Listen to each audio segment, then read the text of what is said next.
आज के टाइम में हर किसी को ग्लास स्किन चाहिए। इंडिया में पैदा हो गए Korean skin. Ideal skin care routine क्या होता है? प्रिवेंशन और ट्रीटमेंट में अंतर समझ में आना चाहिए। तो बेसिक जो स्किन केयर रूटीन है, it is basically preventive thing. पानी कितना हेल्पफुल है इन सब चीज़ों में, स्किन केयर में? 10 लीटर पानी नहीं पीना है दिन भर में। कब इंसान को पता चल जाएगा कि अब मेरा हेयर लॉस होने वाला है? इस तरह का अगर पैटर्न बन रहा है, बाल पतले हो रहे हैं, स्कैल्प दिखने लग रहा है, जिम करने से हेयर लॉस होता है? जिम करने से हेयर लॉस हो सकता है। एक्नेज एक तो होते क्यों है, प्लस इनको कम कैसे किया जा सकता है? महिलाओं में भी अगर हार्मोनल डिसबैलेंस है, पीसीओडी वगैरह है, तो एंड्रोजन के लेवल थोड़े से बढ़ जाते हैं। राइमन पानी राखिए, बिन पानी सब सून। लोगों को विटिलिगो आजकल प्रॉब्लम बढ़ रही है बहुत ज़्यादा, जो सफ़ेद दाग आ जाते हैं। तो क्या ये क्योरेबल है, जेनेटिकल होता है कि भाई हमारे किसी न किसी को रहा होगा फैमिली में, वहाँ से आया है, और प्लस आगे जाके भी क्या हमारे बच्चों में ये ट्रांसफ़र हो सकता है? सुसाइडल टेंडेंसी आ जाती है पेशेंट्स में, मतलब जिसको विटिलिगो हो गया। तो आज के हमारे गेस्ट हैं डॉक्टर अजय राय। इन्होंने अपना MBBS के GMC से किया है और अपना MD एम्स से किया है, जिसमें इनकी ऑल इंडिया रैंक थी 17th। आज इनसे हम जानेंगे कि हमारी एक हेल्दी स्किन क्या होती है, स्किन से रिलेटेड जितने इश्यूज होते हैं उसको लेके, हेयर फॉल क्यों होता है, हेयर लॉस क्या होता है, दोनों में डिफरेंस क्या है, और कैसे हम अपनी इन सब चीज़ों को बचा सकते हैं। मैंने इनसे PRP पे, GFC पे, स्टेम सेल पे और बहुत सारे ऐसे टॉपिक्स इनसे बात की है कि पहले स्किन कैसे होती थी और आजकल ये जो सोशल मीडिया से ट्रेंड चल रहा है, इस पर कितना लोग मतलब ब्लाइंडली फॉलो कर रहे हैं। तो आज बहुत सारे मिथ्स को भी हम लोग बस्ट करेंगे। तो इस जर्नी में हमारे साथ कंटिन्यू करिए, आपको बहुत ज़्यादा इन्फॉर्मेटिव ये पूरा हमारा पॉडकास्ट लगने वाला है।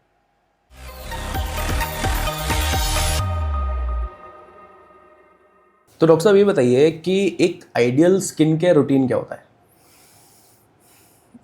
Basically skin care routine word आजकल ज़्यादा फेमस हो गया। प्रीवियसली जो चीज़ें ये हम करते थे, बट कभी ऐसा नहीं बोलते थे स्किन केयर रूटीन हम फॉलो कर रहे हैं। सोशल मीडिया ने थोड़ा बेसिक चीज़ें हम हमेशा से करते आ रहे हैं। तो बेसिक जो स्किन केयर रूटीन है, it is basically preventive thing, कि भाई आगे जो भी चीज़ें स्किन को डैमेज कर सकती है उनसे हमें प्रिवेंशन क्या करना है। तो जो इसका बेसिक एकदम बेसिक स्टेप होता है कि भाई क्लिनजिंग करनी है, मॉइस्चराइजेशन एंड प्रोटेक्शन। तो क्लिनजिंग के लिए हम हमेशा से कुछ ना कुछ यूज़ करते आ रहे हैं। पहले लोग कच्चा दूध यूज़ करते थे, दही यूज़ करते थे जिसमें लैक्टिक एसिड वगैरह होता था। फिर समय के साथ सोप वगैरह आए, फिर फेस वॉशेज आ गए। अब different type of face wash with different ingredients आ गए हैं। Moisturization depending on weather and type of skin. जैसे अब नॉर्थ में हमारे यहाँ बहुत वेरिएशन है, तो अभी विंटर्स में बहुत ड्राई स्किन हो जाएगी, समर्स में बहुत ऑयली स्किन होगी। ये तो एक आपको मैं टोक रहा हूँ थोड़ा सा बीच में, आप पहले तो ये क्लासिफाई कर दीजिए कि स्किन टाइप्स क्या क्या है, नॉर्मल, ऑयली और कैसी स्किन है, फिर उसके साथ में हम लोग तो एक स्किन टाइप मुझे जैसे जानना हो कि बता देता हूँ। फिट्जपैट्रिक टाइप ऑफ स्किन होती है जो हमारे यहाँ कलर के हिसाब से होती है। Type 1 to type 6 for example, जो बहुत ही गोरे होते हैं, जिनकी स्किन में मेलानिन बहुत ही कम होता है, बिल्कुल ना के बराबर, जिनको धूप लगते ही वो टैंड नहीं होते, जल जाते हैं, वो होता है फिट्जपैट्रिक टाइप 1 स्किन। और एक होता है फिट्जपैट्रिक टाइप 6, यानी कि एकदम निग्रॉइड ब्लैक, जो कितना भी धूप में जाएगा उसमें इतना मेलानिन है कि धूप को प्रिवेंट करता है, प्रोटेक्ट करता है, और खूब सारा टैंड होता है। Sunburn is always almost impossible in such type of skin. तो वही 1 से लेके 6 के बीच 1 2 3 4 5 ग्रेडिंग है बेसिकली कलर के हिसाब से, आप मोटा मोटा जान लो। हम इंडियंस करीब मोस्टली टाइप 3 से टाइप 5 के बीच में रहते हैं। अच्छा। मान लो बहुत डार्क स्किन है तो टाइप 5, बहुत गोरी स्किन है, कश्मीरी लोग जैसे होते हैं या पहाड़ों के लोग, वो यहाँ पे आएंगे, सन डायरेक्ट लगेगा तो स्किन बर्न हो जाएगा, हो जाती है पहाड़ों में बहुत कॉमनली। तो ये होती है साइंटिफिक, ये मेलानिन के हिसाब से होती है साइंटिफिकली। और दूसरा जो कॉमनली लोग पूछते हैं in terms of skin care products क्या यूज़ करें, तो बेसिकली वो कॉम्बिनेशन ऑयली और ड्राई। तो उसका एक बेसिक क्या होता है कि आप फेस वॉश करने के बाद, आप आधे घंटे के बाद अपने फेस वॉश कर लिया और आधे घंटे छोड़ दो, उसके बाद आप स्किन अपनी देखो। अगर आपकी पूरी की पूरी स्किन रूखी चिड़चिड़ी लग रही है, कोई भी अगर आप ब्लॉटिंग पेपर से टच कर दो कहीं भी बिल्कुल ऑयल नहीं है, तो आपकी ड्राई स्किन है। अच्छा। दूसरी होती है कॉम्बिनेशन में मोस्टली टी जोन ऑयली होता है, बाकी areas normal to dry feel होते हैं। और थर्ड होती है ऑयली स्किन, जिसमें पूरा का पूरा स्किन बहुत, मतलब वॉश करने के with in few minutes also कई लोग को लगता है कि हाँ बहुत ऑयली स्किन है। अच्छा। तो ये मोटा मोटा होता है dry skin, combination and oily. बाकी वेदर टू वेदर भी चेंज होता है। जैसे बहुत लोग की स्किन समर्स में कॉम्बिनेशन या ऑयली होती है, बट विंटर में बहुत ड्राई हो जाती है। अच्छा। तो because of temperature and weather change भी वेरिएशन होता है। ओके। तो एक तो ये हो गया। तो हम स्किन केयर रूटीन पे थे। हाँ। तो स्किन केयर रूटीन में बेसिकली एक बेसिक हुआ कि भाई क्लींजिंग करनी है, दूसरा हुआ मॉइस्चराइजेशन कि भाई बहुत ड्राई स्किन है तो हाइड्रेट रखो, बहुत ड्राई स्किन नहीं है तो कई बार ऑयल को क्लीन करना है तो उसके लिए आप क्लेंजर यूज़ कर रहे हो। और थर्ड होता है प्रोटेक्शन। प्रोटेक्शन मोस्टली जो सबसे ज़्यादा कॉमनली यूज़ होता है धूप से प्रोटेक्शन, सन प्रोटेक्शन, जिसके लिए सनस्क्रीन वगैरह यूज़ होते हैं। ठीक है। अभी इन 3 बेसिक्स के बीच में बहुत सारे एक्स्ट्रा स्टेप आ जाते हैं। जैसे आजकल लोग कोरियन स्किन केयर कर रहे हैं, तो कोरियन स्किन केयर बहुत सारी चीज़ें हैं। तो उसमें बेसिकली मल्टीपल चीज़ें, साथ में कुछ सीरम भी ऐड कर दिया, टोनर्स भी ऐड कर दिए और बहुत सारी चीज़ें ऐड कर दी। साथ में मान लो किसी का बहुत ज़्यादा धूप में जाना है, उसकी टैनिंग प्रोन स्किन है या वो टैनिंग से बहुत ज़्यादा सेंसिटिव है, टैनिंग नहीं चाहता, तो फिर कुछ डीपिगमेंट्री सीरम्स या क्रीम्स ऐड कर ली, जैसे विटामिन सी वगैरह। तो मोटा मोटा स्किन केयर रूटीन अगर हम बोले तो prevention from development of unwanted factors, कि भाई एजिंग ना हो, स्किन टैंड ना हो, स्किन ब्राइट बनी रहे, तो उसके लिए जो स्किन केयर करने हैं वो। तो ये जो अपना सनस्क्रीन का इस्तेमाल है, तो लोग तो कहते हैं, मतलब हमारे बड़े बूढ़े कहते हैं कि सन सुबह सुबह का जो सन होता है वो बड़ा अच्छा होता है स्किन के लिए। तो कब तक का सन अच्छा है हमारी स्किन के लिए? और सनस्क्रीन, अब क्योंकि ऑफ कैमरा भी हमारी बात हो रही है, तो सनस्क्रीन पे आप थोड़ा सा एजुकेट कर रहे थे, ऑस्ट्रेलिया से कुछ स्टार्ट हुआ था, वो दोनों चीज़ थोड़ा सा बताइए। देखिए सनस्क्रीन जो शुरू हमारे यहाँ तो बहुत बाद में आया सनस्क्रीन, अब फेमस हो गया है। सनस्क्रीन बेसिकली तकेशियंस में, ऑस्ट्रेलिया में, यूएस में, इन जगहों पे शुरू में ज़्यादा इस पर रिसर्च थी, उसकी शुरुआत वहीं से हुई थी। तो बेसिकली वहाँ पे मैंने बताया ना अभी फिट्जपैट्रिक टाइप ऑफ स्किन बताई, टाइप 1 से टाइप, तो जिन स्किन में शुरू वाले फिट्जपैट्रिक 1, 2, 3 जिसमें स्किन में मेलानिन कम होता है, तो वो सनरेज से बहुत जल्दी डैमेज होते हैं। अच्छा। मेलानिन प्रोटेक्ट भी करता है, टैनिंग तो करता है बट प्रोटेक्शन भी करता है। तो बिकॉज ऑफ यूवी रेज का डैमेज, कैंसर का रिस्क इन स्किन में ज़्यादा होता है। आप देखोगे इंडियन स्किन में उतना कैंसर नहीं होता। यूएस वगैरह में बहुत कॉमन है, यूएस ऑस्ट्रेलिया में बहुत कॉमन है इनफैक्ट। तो ये रीजन पे डिपेंड करता है या सिर्फ स्किन टाइप पे डिपेंड करता है? Skin type is one of the very important factor. Obviously फिर यूवी रेज का वहाँ पे रेशियो कैसा है, किससे यूवी बी, यूवी ए, अलग अलग टाइप की रेज होती हैं, वो कितनी स्ट्रांगली आती हैं, प्लस सन एक्सपोजर। वहाँ पे प्रॉब्लम क्या है, लोग को सनबेदिंग की भी आदत है, वो अपने आप को टैन करना चाहते हैं, धूप में पड़े हुए हैं, लेटे हुए हैं। लेकिन उनका प्रोसीजर है ना कि क्रीम भी अप्लाई करेंगे उसके बाद ही लेटेंगे। पहले नहीं था ना, अब है, पहले इतना नहीं था। तो बेसिकली सनस्क्रीन की शुरुआत वहीं से होती है। तो जो SPF बोलते हैं ना, SPF 30, SPF 50, it's called sun protection factor. In fact it is sun burn protection factor. हम लोग जब सनस्क्रीन को पढ़ते हैं तो हम एज अ डॉक्टर देखते हैं कि वो UVB रेज कितनी प्रोटेक्ट कर रहा है, UVA रेज, और अब तो विजिबल लाइट को प्रोटेक्शन वाली भी आ रही है हालांकि। तो प्रीवियसली मेनली UVB से प्रोटेक्शन मिलता था, और UVB ही मेनली सबसे ज़्यादा एनर्जी वाली होती है, इनका वेवलेंथ सबसे कम होता है, सबसे ज़्यादा कैंसर कॉजिंग है। अच्छा। तो शुरुआती सनस्क्रीन मेनली UVB प्रोटेक्शन करती थी और मेनली कैंसर से बचाती थी। ऑब्वियसली उनको टैनिंग से बहुत फ़र्क नहीं पड़ता था, टैनिंग थोड़ी हो जाए अच्छी बात है। फिर धीरे धीरे जैसे जैसे एडवांसमेंट हुआ तो अब नए मॉलिक्यूल आए जो ब्रॉड स्पेक्ट्रम कवरेज देने लगे, मतलब UVB रेज से भी प्रोटेक्शन मिल रहा है, UVA रेज से भी। अब न्यूअर आ रहे हैं, वो कह रहे हैं blue light, visible blue light की स्क्रीन से, उससे भी प्रोटेक्शन मिले। बट हमारे यहाँ क्या है, इंडिया में हमें गॉड गिफ्टेड मेलानिन है, तो मेलानिन के कारण हमें एक बेसिक लेवल ऑफ प्रोटेक्शन मिल जाता है, and we are not very prone to develop skin cancer because of that. तो हमारा जो एक सनबर्न इन सर्टन सिचुएशन हो सकता है, उससे प्रोटेक्शन के लिए सनस्क्रीन इंपॉर्टेंट है। प्लस अगर टैनिंग के लिए कोई बहुत बॉदर्ड है कि टैनिंग है, या किसी को फोटो सेंसिटिव डिसऑर्डर्स है, मतलब उसको धूप से एलर्जी हो जाती है, या उसके फेस पे ऑलरेडी पिगमेंट है, जैसे मेलाज्मा है, झाइयाँ हैं, जो कि धूप में जाने पे और बढ़ जाती हैं, तो उन सब के लिए सनस्क्रीन इंपॉर्टेंट है। अच्छा। और इंडियन स्किन के लिए तो ब्रॉड स्पेक्ट्रम इंपॉर्टेंट, क्योंकि हम मेनली सनबर्न के अलावा हमें जो टैनिंग या पिगमेंटेशन कॉज होता है UV रेज से, उसको भी प्रोटेक्ट करना है। तो इसलिए हमारे यहाँ जो मोस्टली सनस्क्रीन है वो जो सबसे ज़्यादा एक्सेप्टेड है कि जो ब्रॉड स्पेक्ट्रम कवरेज दें, और साइंटिफिकली भी यही रिक्वायर्ड है हमारे स्किन के लिए। SPF 30, 40, 50 इन मतलब ये किस बेसिस पे चूज होता है, ये किसको कितना यूज़ करना चाहिए?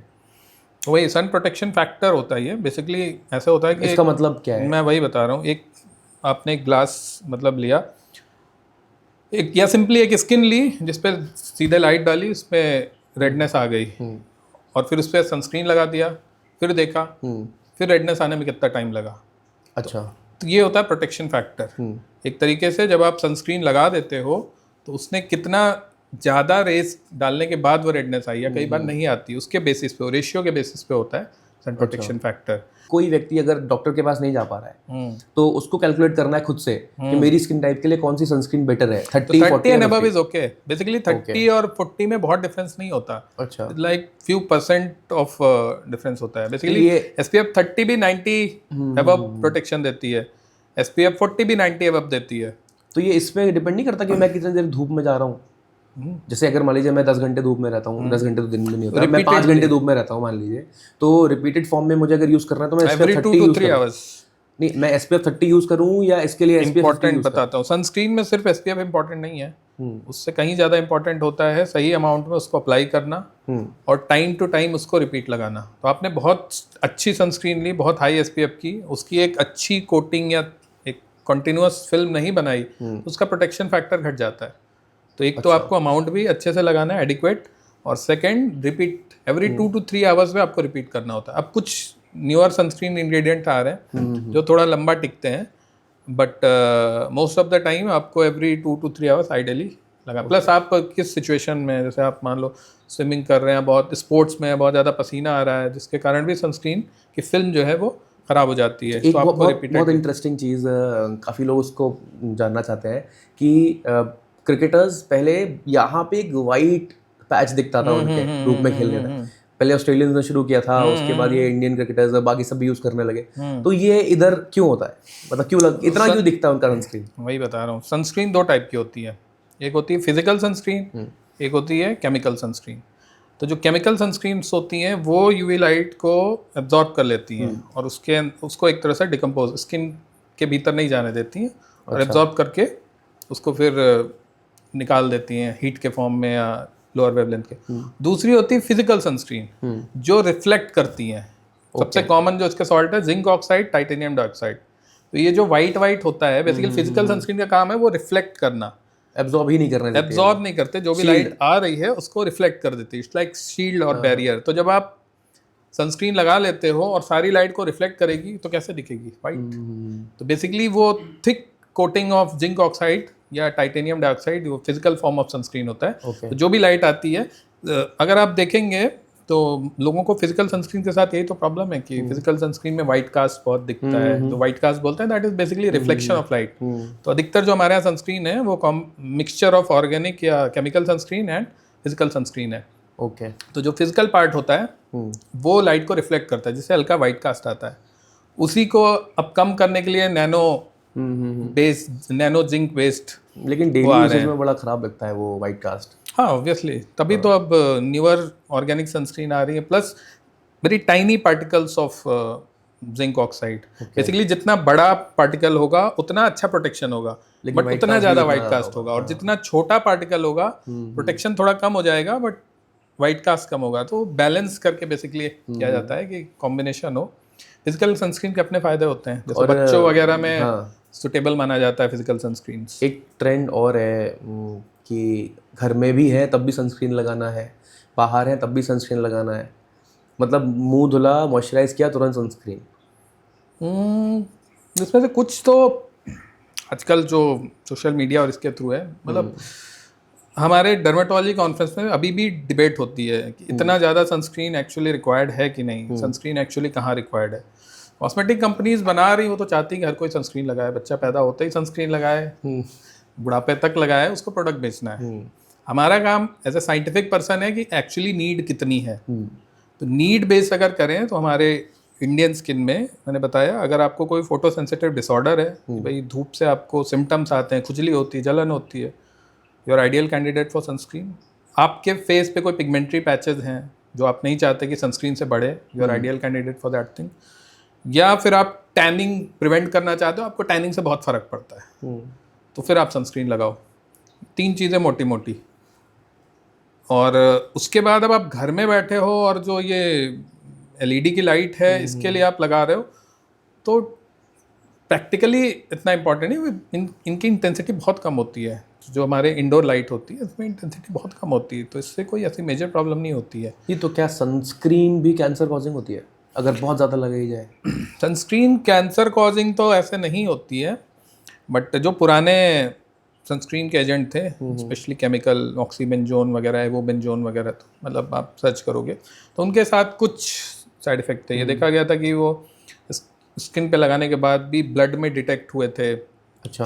अब उस ब्लड में जो डिटेक्ट हुए जिस लेवल पे, उसकी सिग्निफिकेंस कितनी है वो अभी वो तक अभी कोई studies उसका नहीं है, कोई प्रमाण नहीं है। वो नहीं आया है, हाँ, कोई प्रॉपर एनालिसिस नहीं आई है।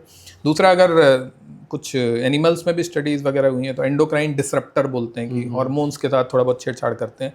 तीसरा, समुद्र में ये बह के यूज़ के साथ जब समुद्र, तो कोरल रीफ को नुकसान पहुंचाती है। इस कारण से कुछ कम कंट्रीज़ ने इस तरह के सनस्क्रीन एजेंट्स को बैन कर किया है। अच्छा। और न्यूअर जो भी गाइडलाइंस है या जो भी न्यूअर ट्रेंड है वो ये है कि न्यूअर ऑर्गेनिक सनस्क्रीन को ज़्यादा यूज़ किया जाए। अच्छा। They are very safe also, उनका प्रोटेक्टिव इफेक्ट भी अच्छा है। और जो पुरानी इस तरह के केमिकल सनस्क्रीन है वो धीरे धीरे उनका यूज़ अब कम होता जा रहा है। तो अब जो नई अच्छी सनस्क्रीन आ रही है उसमें जो एजेंट्स हैं वो उस तरह के नहीं हैं, तो बाय डिफ़ॉल्ट ठीक है, सेफ है। अच्छा। बट अगेन, मतलब एक्सेसिव यूज़ ऑफ सनस्क्रीन की ज़रूरत क्या है ना, जरूरत ये नहीं है, भी वो तो है ना। जितनी जरूरत है, जितनी हाँ, प्यास है उतना जितनी पानी पिया ज़रूरत है जाए। उतनी। और आजकल एक्नेस बहुत बड़ा इशू है, हम्म, सबसे ज़्यादा टीनेजर्स में ना। WHO बताता है कि लगभग 80% वर्ल्ड वाइड टीनेजर्स एक्ने से मतलब प्रताड़ित है। लेकिन अब बता रहे हैं कि एडल्ट्स में भी 30-40 की एज में भी बहुत ज़्यादा एक्नेस रिपीट होने लगे हैं। तो ये एक्नेस एक तो होते क्यों है, प्लस इनको कम कैसे किया जा सकता है, इनके लिए क्या यूज़ कर सकते हैं? मतलब क्या आइसोट्रेटिनोइन का कोई बहुत बड़ा इफेक्ट होता है इसमें? अच्छा, अभी अब स्टेप वाइज चलते हैं। अभी तो सीधे एक्ने, पहली बात तो एक्ने देखा जाए क्या होता है। एक्ने होता क्या है scientifically? Acne is a polymorphic disease. तो एक्ने क्यों बनता है? आपकी जो ऑयल की ग्लैंड्स हैं वो लगातार ऑयल सिक्रीट करती हैं, सीबम जिसको बोलते हैं, सीबेशियस ग्लैंड्स, ऑयल की ग्लैंड्स। तो उसमें मेजर प्रॉब्लम 3 होती है। एक कि भाई सिक्रीशन बहुत ज़्यादा हो रहा है, लगातार ऑयल निकल रहा है, तो एक्सेसिव प्रोडक्शन ऑफ सीबम। दूसरा, ऊपर से जो उसकी नली है, सीबेशियस डक्ट या जिनको हम पोर्स बोलते हैं, उनके थ्रू उसको बाहर निकल जाना चाहिए। अगर उसमें ब्लॉकेज आ जाती है तो फिर ऊपर से ब्लॉक कर दिया, नीचे से सीबम निकले जा रहा है, ठीक है। तो एक तरह से ग्लैंड्स फिल होती चली जाती हैं, ओवरफिल होती जाती हैं। और तीसरा, अगर उसके आसपास बैक्टीरिया है, उस ग्लैंड में बैक्टीरिया है, पी एक्ने या क्यूटी बैक्टीरिया में एक्ने बोलते हैं, वो एक्ने कॉजिंग बैक्टीरिया है, तो उस जो सीबम है उसको डिकम्पोज करके उस कुछ एसिड्स में कन्वर्ट करता है। तो अगर ये होता है बेसिक पैथोजेनेसिस, तो अब इसमें मान लो आपकी ग्लैंड है, लगातार भरती जा रही है और ऊपर से ब्लॉक्ड है, लेकिन कोई इन्फेक्शन नहीं है, तो उसको बोलते हैं जो कॉमेडोन बन गया, या कील बोलते हैं, छोटे, जब आप स्ट्रेच करो स्किन टाइनी डॉट्स जैसे दिखते हैं, वो एक्ने का शुरुआती या प्रिकर्सर लीजन होता है। अच्छा। अब वो बढ़ते बढ़ते अगर वो ग्लैंड फट गई और उसमें आसपास इन्फेक्शन हो गया, तो वो डिफरेंट फॉर्म में, डिपेंडिंग ऑन उसमें इन्फेक्शन कितना और कितनी गहराई पे, छोटा सा लाल दाने की तरह हो सकता है, या पस फिल्ड पस्चूल जिसको बोलते हैं, तो पिंपल उसी को कहते हैं? या नोडुलोसिस्टिक, ये सब पिंपल है। तो एक्ने पिंपल में डिफरेंस क्या है? पिंपल कॉमन भाषा में लैंग्वेज कहा है, जाता हाँ, कॉमन लैंग्वेज है। उसको आप जिट्स कह दो, एक्ने कह दो, मुहासे कह दो। अच्छा अच्छा। और जो उसका acne is basically scientific term जिसके अंदर ये सब आते हैं। तो एक्ने वल्गैरिस के अंदर ये कोमेडोन या छोटी कीले भी आती हैं, लाल दाने, पेप्यूल भी आएंगे, पस्चूल पस वाले दाने, या गांठ वाले एक्ने, नोडुलोसिस्टिक एक्ने जिनको बोलते हैं। कई बार डीपर और बड़े कोमेडोन होते हैं, अंदर फट जाते हैं तो बड़ी गांठें बन जाती है, पेनफुल। तो उसके हिसाब से सीवियरिटी होती, ग्रेडिंग ऑफ एक्ने होती, ग्रेड 1 से लेके 4 तक। तो अभी इसमें अब एक्ने अगर आपको करना है तो कैसे हो सकता है? या तो ऑयल का सिक्रीशन बहुत बढ़ जाए, दूसरा ऊपर से ब्लॉकेज बढ़ जाए, तीसरा वहाँ बैक्टीरिया आ जाए। 3 चीज़ें अगर ज़्यादा होंगी तो एक्ने बनने लगेंगे। तो पहला एक्ने का मेजर कॉज जेनेटिक्स, जेनेटिकली किसी की ऑयल की ग्लैंड सुपर एक्टिव है, या उसके माइक्रोबायोम बोलते हैं कि उसके जेनेटिकली ही बैक्टीरिया फेस पे एक्ने कॉज करने वाले ज़्यादा है। इस पे तो किसी का कंट्रोल नहीं है, एक 1 फैक्टर हो गया। दूसरा, बाहरी फैक्टर जो एक्ने के जो ग्लैंड है, सेबेशियस ग्लैंड है, उनकी एक्टिविटी को बढ़ाए। तो उसमें आता है आपका हार्मोनल फैक्टर्स, कि हार्मोन्स जो होते हैं जैसे एंड्रोजन या टेस्टोस्टेरोन, महिलाओं में भी अगर हार्मोनल डिसबैलेंस है, पीसीओडी वगैरह है, तो एंड्रोजन के लेवल थोड़े से बढ़ जाते हैं, तो ग्लैंड्स को स्टिमुलेट करते हैं तेजी से। सेम जो फैक्टर्स होते हैं वो अधिकतर वो स्किन को केराटिनाइज भी करते हैं, मतलब ऊपर से ब्लॉक करने की भी टेंडेंसी करते हैं। अच्छा। तो नीचे से ग्लैंड्स का सिक्रीशन बढ़ा रहे हैं, ऊपर से ब्लॉकेज केराटिनाइज कर रहे हैं, जिसके कारण एक्ने बनता है। तो बाहरी फैक्टर में हार्मोनल फैक्टर्स हो गए, ठीक है। इसीलिए कहते हैं कि एक्ने एक उम्र के बाद आता है। बेसिकली जब आप Teenagers में प्यूबर्टी के हाँ। बाद जब हार्मोन्स स्टिमुलेट करते हैं सेबेशियस ग्लैंड, उससे पहले सेबेशियस ग्लैंड एक्टिव नहीं होती, 13, ऑयली नहीं 14, होता। 15 के आसपास 5 साल के बच्चे के स्किन में ऑयल नहीं आता नहीं होता, यूजुअली, हाँ। तो उसके बाद एक्ने बनना शुरू होता है।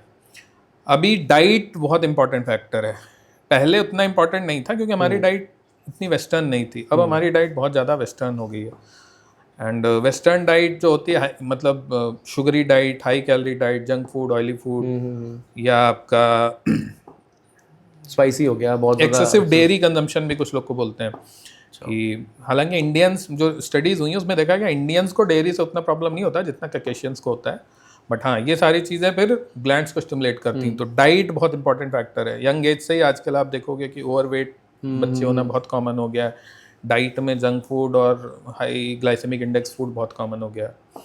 अभी उसके अलावा जो कॉमन फैक्टर है कॉस्मेटिक्स। अब कॉस्मेटिक्स की अगर बहुत लेयरिंग कर रहे हो, फाउंडेशन लगा रहे हो या बहुत ऑयली कॉस्मेटिक्स है तो ब्लॉक करती है। तो लड़के तो नहीं लगाते, लड़के भी कुछ लगाते हैं, मतलब एक्ने, मतलब टीनेज में कहाँ इतना ज़्यादा, लाइफस्टाइल भी तो एक इशू हो सकता हाँ है नहीं ना। वो उस पर मैं आ रहा हूँ। अब जो मैंने फूड बोला वो भी तो लाइफस्टाइल ही है, तो कॉस्मेटिक भी एक चीज़ हो गई। फिर आपका लाइफस्टाइल होता है, स्ट्रेस जो होते हैं, स्ट्रेस आपके हार्मोन्स को डिसबैलेंस करते हैं। आप लगातार स्ट्रेस में रहोगे तो आपके जो कॉर्टिसोल लेवल बढ़ेंगे, वो बेसिकली ग्लैंड्स को स्टिमुलेट करेंगे। तो बहुत कॉमन होता है कि एग्जाम के टाइम पे बहुत सारा पिंपल आ गया बच्चों में, तो स्ट्रेस इंपॉर्टेंट फैक्टर हो गया। ओके।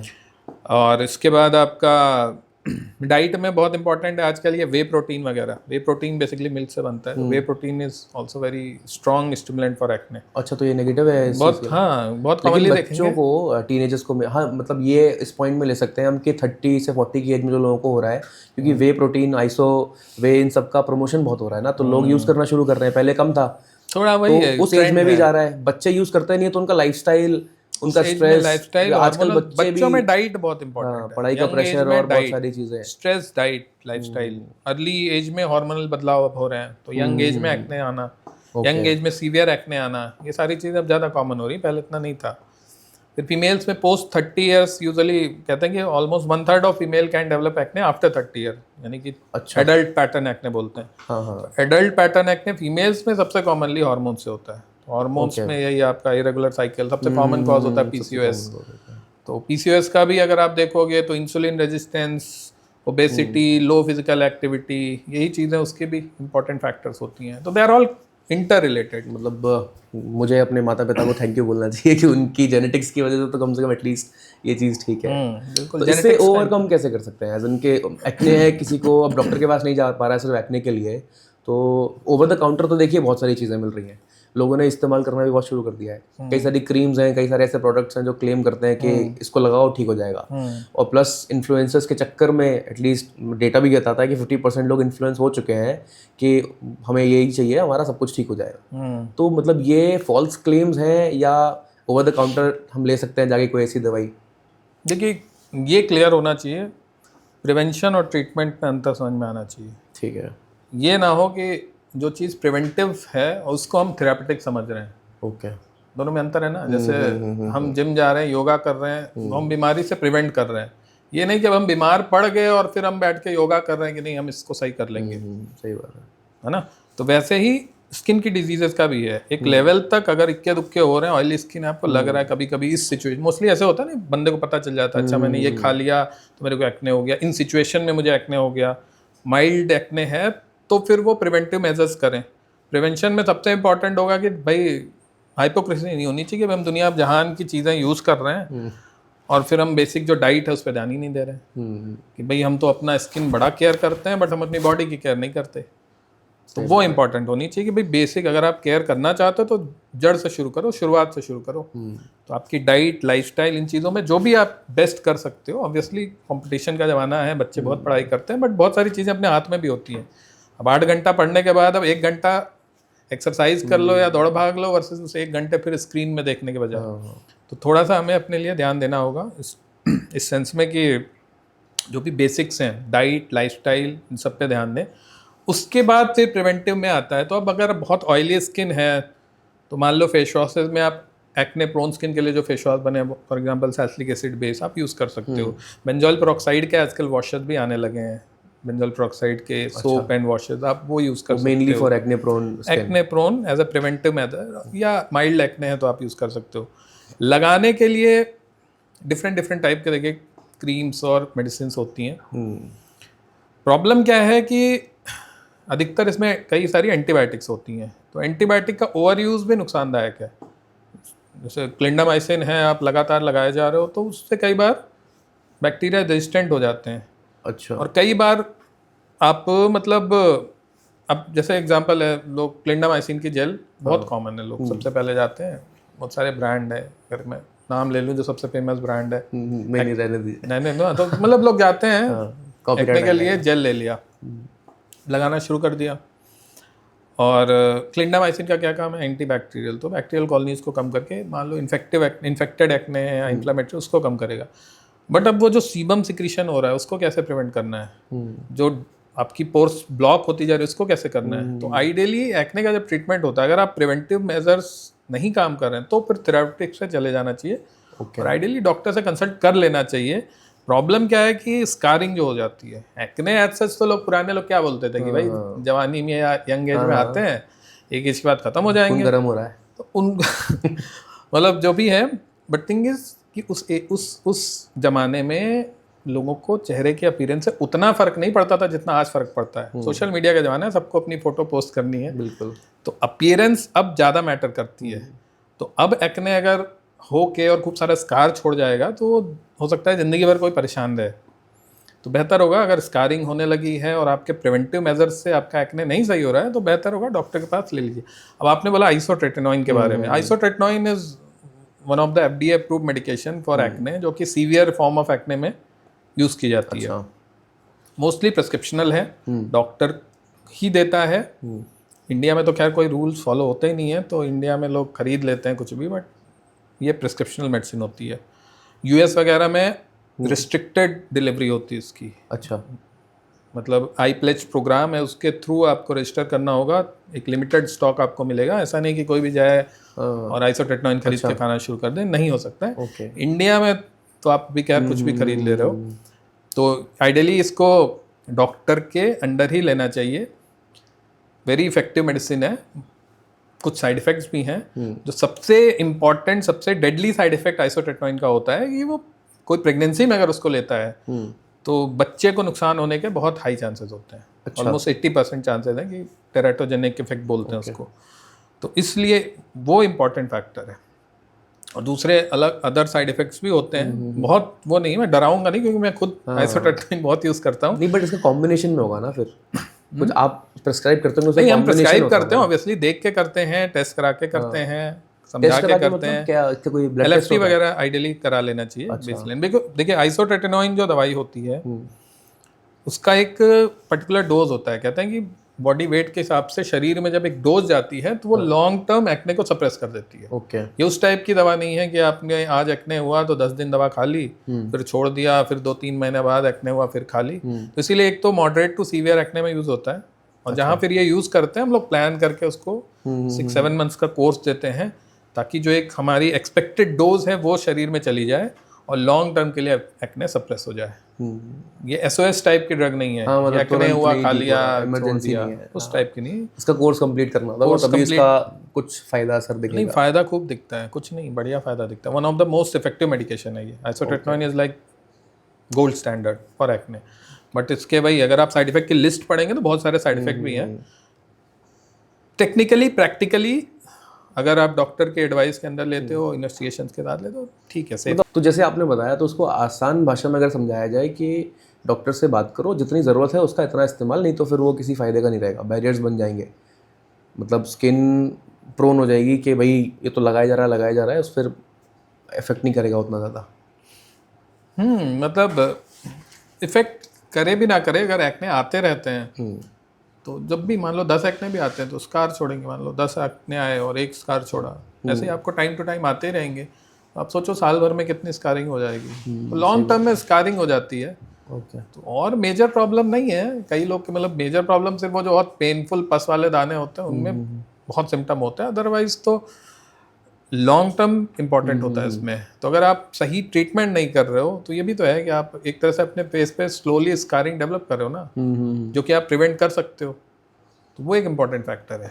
तो जैसे आपने बताया कि अगर अच्छी डाइट होगी तो भी एक्नेस थोड़े से कम आएंगे, बिल्कुल, है ना? लेकिन डाइट का इसी बहुत के- रोल है। डाइट का बहुत बढ़िया रोल है, बट द प्रॉब्लम इज कि वो स्ट्रिक्टली इतना फॉलो कर पाए बंदा, ओके। वो प्रॉब्लम है। डाइट का बहुत इंपॉर्टेंट रोल है।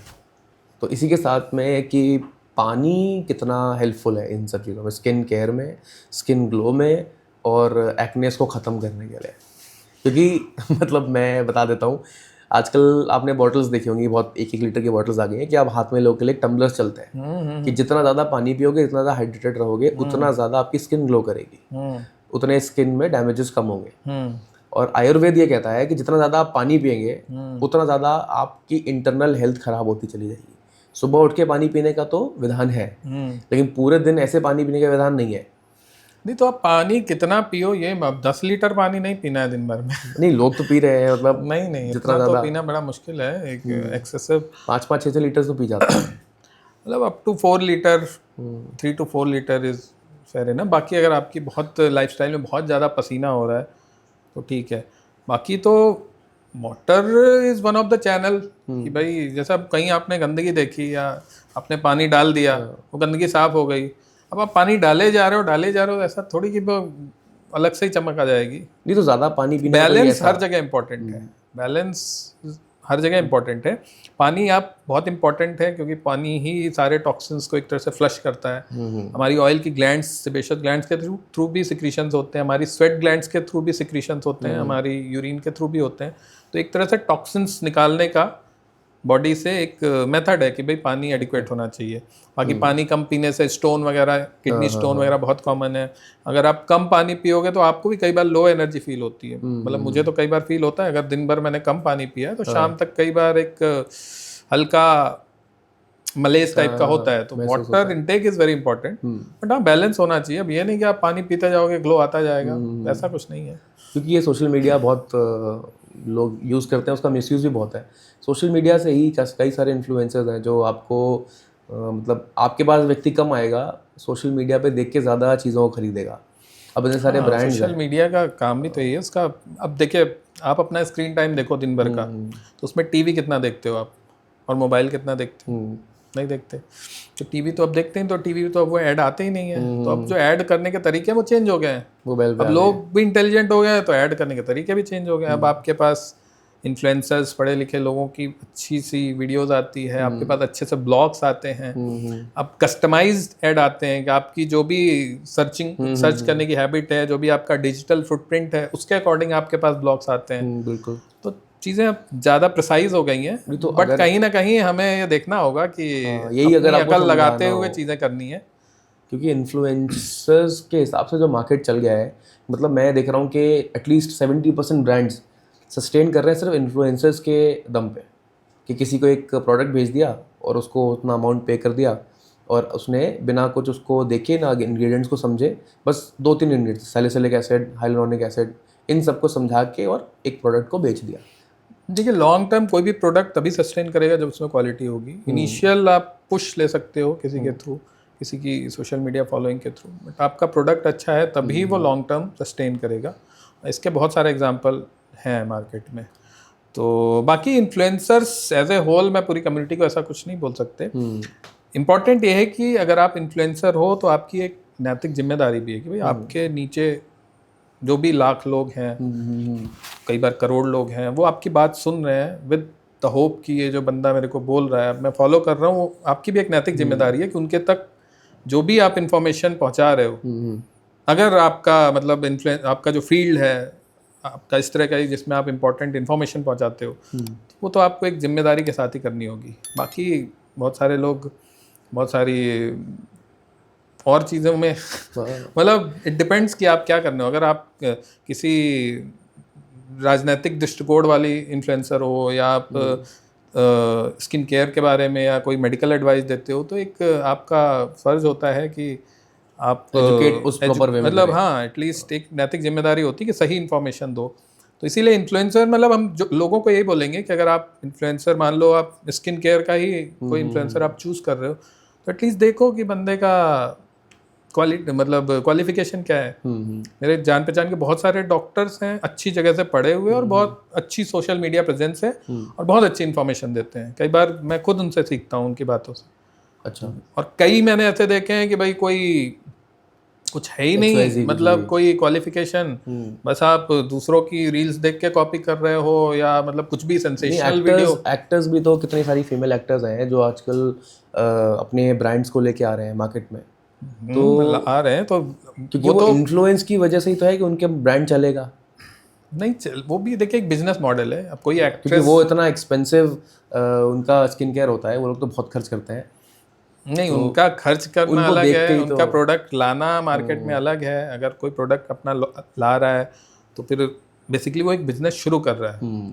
उसके पास अपर हैंड है कि ऑलरेडी लोग उसको जानते हैं और उसके नाम से अगर प्रोडक्ट आएगा तो एक अपर हैंड होगा, सही होगा कि भाई वो थोड़ा जल्दी फेमस हो जाएगा। बट साथ में आपका एक जिम्मेदारी भी रहेगी कि भाई ये इम्पोर्टेंट बंदे का प्रोडक्ट है तो उसकी एक क्वालिटी होनी चाहिए। तो बिजनेस मॉडल में तो होता है, फिर वो अपना देखते हैं कि हमारा कौन सा पॉपुलेशन बेस्ड है। पॉपुलेशन भी डिफरेंट स्ट्राटा की है ना, लो मीडियम सोशियो इकोनॉमिक, बहुत ही प्रीमियम सोशियो इकोनॉमिक स्टेट है, उस तरह के प्रोडक्ट भी अलग अलग। तो बहुत सारे अदर फैक्टर्स भी हैं। फिर उस जो भी प्रोडक्ट लाते हैं उसके पीछे की जो रिसर्च है, फार्मास्यूटिकल रिसर्च है, देन पैकेजिंग है, बहुत सारी चीज़ें हैं। तो इट्स नॉट दैट सिंपल कि भाई वो इन्फ्लुएंसर लेके आया और सीधे उसका प्रोडक्ट चलने लगे। पता इतना ईजी नहीं है, मतलब एक इनिशियल अपर हैंड मिलता है, बाकी आपको सारा एक जो बेसिक रिक्वायरमेंट है इस तरह के बिजनेस के लिए वो तो रखनी पड़ती है। और डॉक्टर साहब ये बताइए कि एक्सपेंसिव स्किन केयर एक तो होता है कि बहुत महंगे महंगे प्रोडक्ट्स लोग यूज़ कर रहे हैं, और एक होता है अफोर्डेबल, जो कि अगर आपने से सजेस्ट किया तो कंपोनेंट वही होगा जो आपको मेडिकल स्टोर में मिल जाएगा। तो इनमें क्या फ़र्क है, एक्सपेंसिव वर्सेस अफोर्डेबल? ये तो हम इसमें वैसे ही फ़र्क है जो हम डेली रूटीन में देखते हैं। जैसे मतलब इसमें क्वेश्चन ये होना चाहिए ये सुपीरियर होते हैं कि नहीं, expensive is always better than cheaper ones. और तो इसका आंसर हाँ भी है और नहीं भी है। नहीं भी तो इसमें हमें इसकी कॉस्ट के हिसाब से प्रोडक्ट को कभी नहीं देखना चाहिए। जो मेरे टीचर थे जिन्होंने बोला था कॉस्मेटोलॉजी में कोई भी बेस्ट प्रोडक्ट नहीं होता, कि भाई कई पेशेंट हमसे बोलते हैं डॉक्टर साहब बेस्ट सनस्क्रीन लिखिएगा, बेस्ट सीरम लिखिएगा। तो कॉस्मेटोलॉजी में बेस्ट कुछ नहीं होता। कॉस्मेटोलॉजी में जो आपकी स्किन को सूट करे वो आपके लिए बेस्ट है। तो बहुत सारे पेशेंट्स बहुत महंगे महंगे मॉइस्चराइजर्स वगैरह नहीं यूज़ करते और एक सिंपल सस्ता ओवर द काउंटर क्रीम उनको बहुत सूट करती है। तो जब भी हम किसी भी प्रोडक्ट की बात करते हैं तो हमेशा उसके इंग्रेडिएंट इम्पॉर्टेंट है। जैसे कोई भी मान लीजिए आप कोई भी रेटिनॉल ही बना 0.5%, तो उसमें 0.5% रेटिनॉल है। अब वो रेटिनॉल का सोर्स कहाँ से, रॉ मटेरियल कहाँ से आया, देन उसको जब हम बनाते हैं सीरम में तो 99.5% क्या है, उसमें भी आपके बेस होता है, इमल्सिफायर्स होते हैं ताकि वो इजीली मिक्स हो जाए पूरा इवनली। देन फ्रेगरेंसेस होते हैं, प्रिजर्वेटिव्स होते हैं, तो बहुत सारे अदर इंग्रेडिएंट्स भी होते हैं। अब वो इंग्रेडिएंट्स कितने अच्छे हैं, प्लस उनके बारे में डिटेल में कितना लिखा गया है प्रोडक्ट के आपके पैकेजिंग पे, तो बहुत सारी इंपॉर्टेंट फैक्टर। ये नहीं कि आपने सिर्फ हर्बल लिख दिया, नेचुरल आयुर्वेदिक लिख दिया और फिर अंदर पता नहीं क्या है, कुछ पता ही नहीं चल रहा बाहर से अंदर क्या है। वो चीज़ें इंपॉर्टेंट है।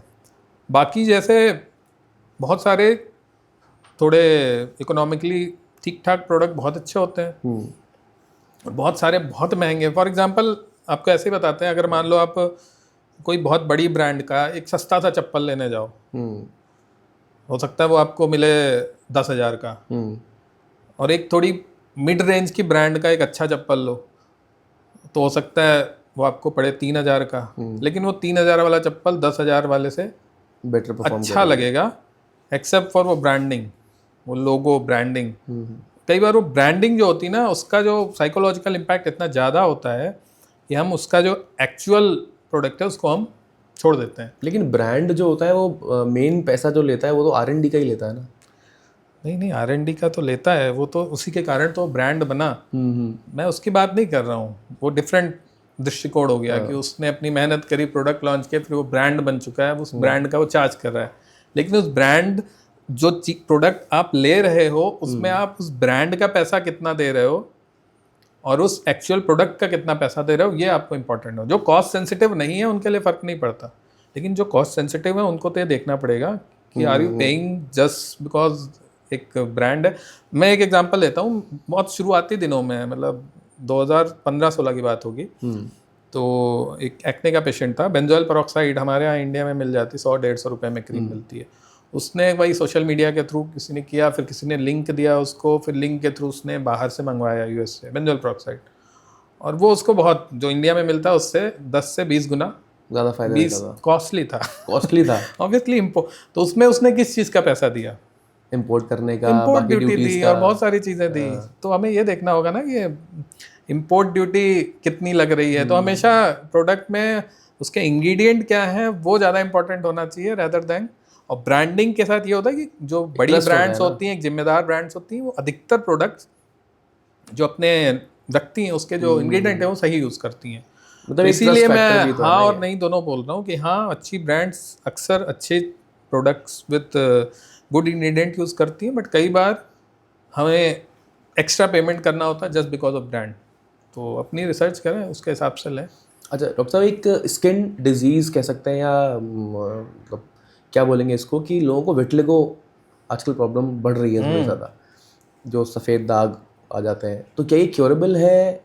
और ये क्या जेनेटिकल होता है कि भाई हमारे किसी ना किसी को रहा होगा फैमिली में, वहाँ से आया है, और प्लस आगे जाके भी क्या हमारे बच्चों में ये ट्रांसफ़र हो सकता है?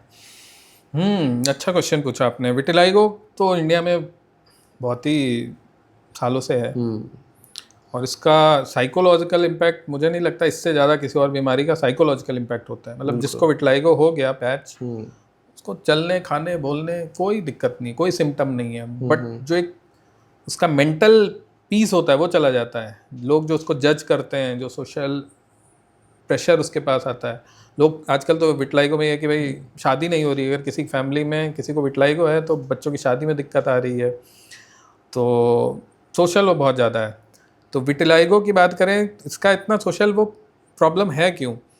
क्योंकि पहले ना इसको मतलब चरक बोलते थे पुराने ज़माने में, और कई बार इसको लोग मतलब हमारे पास आज के ज़माने में भी पेशेंट आते हैं गांव देहात से, तो बोलते हैं उसको विटिलाइगो को कोढ़ बोल देते हैं।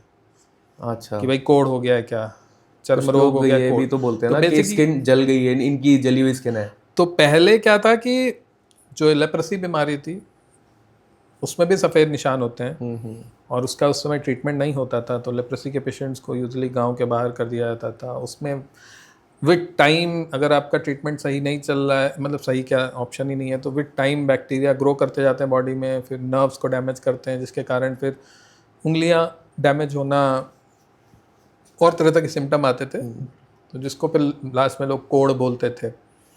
तो इससे बहुत ज़्यादा इसको जोड़ा गया पुराने ज़माने से। तो इसीलिए बहुत सारे लोग सफ़ेद दाग वाले को इससे जोड़ के रखते हैं। पुराने ज़माने का जो अब लेप्रेसी का तो आज की डेट में ट्रीटमेंट आ गया है, एमडीटी खाओ कुछ मिटाओ, अमिताभ बच्चन ने सालों पहले बोल दिया, अब वो तो ठीक हो जा रहा है। जो एक्चुअल लेप्रेसी है वो तो मस्त है, कोई दिक्कत ही नहीं है, लेकिन ये जो सफ़ेद दाग वाला है जिसको लेप्रेसी नहीं, उसको मान के चला जाए पुरानी बीमारी थी वही है लग रहा है। तो इसके अगेंस्ट जो नेगेटिव सोशल इम्पैक्ट है बहुत ज़्यादा है।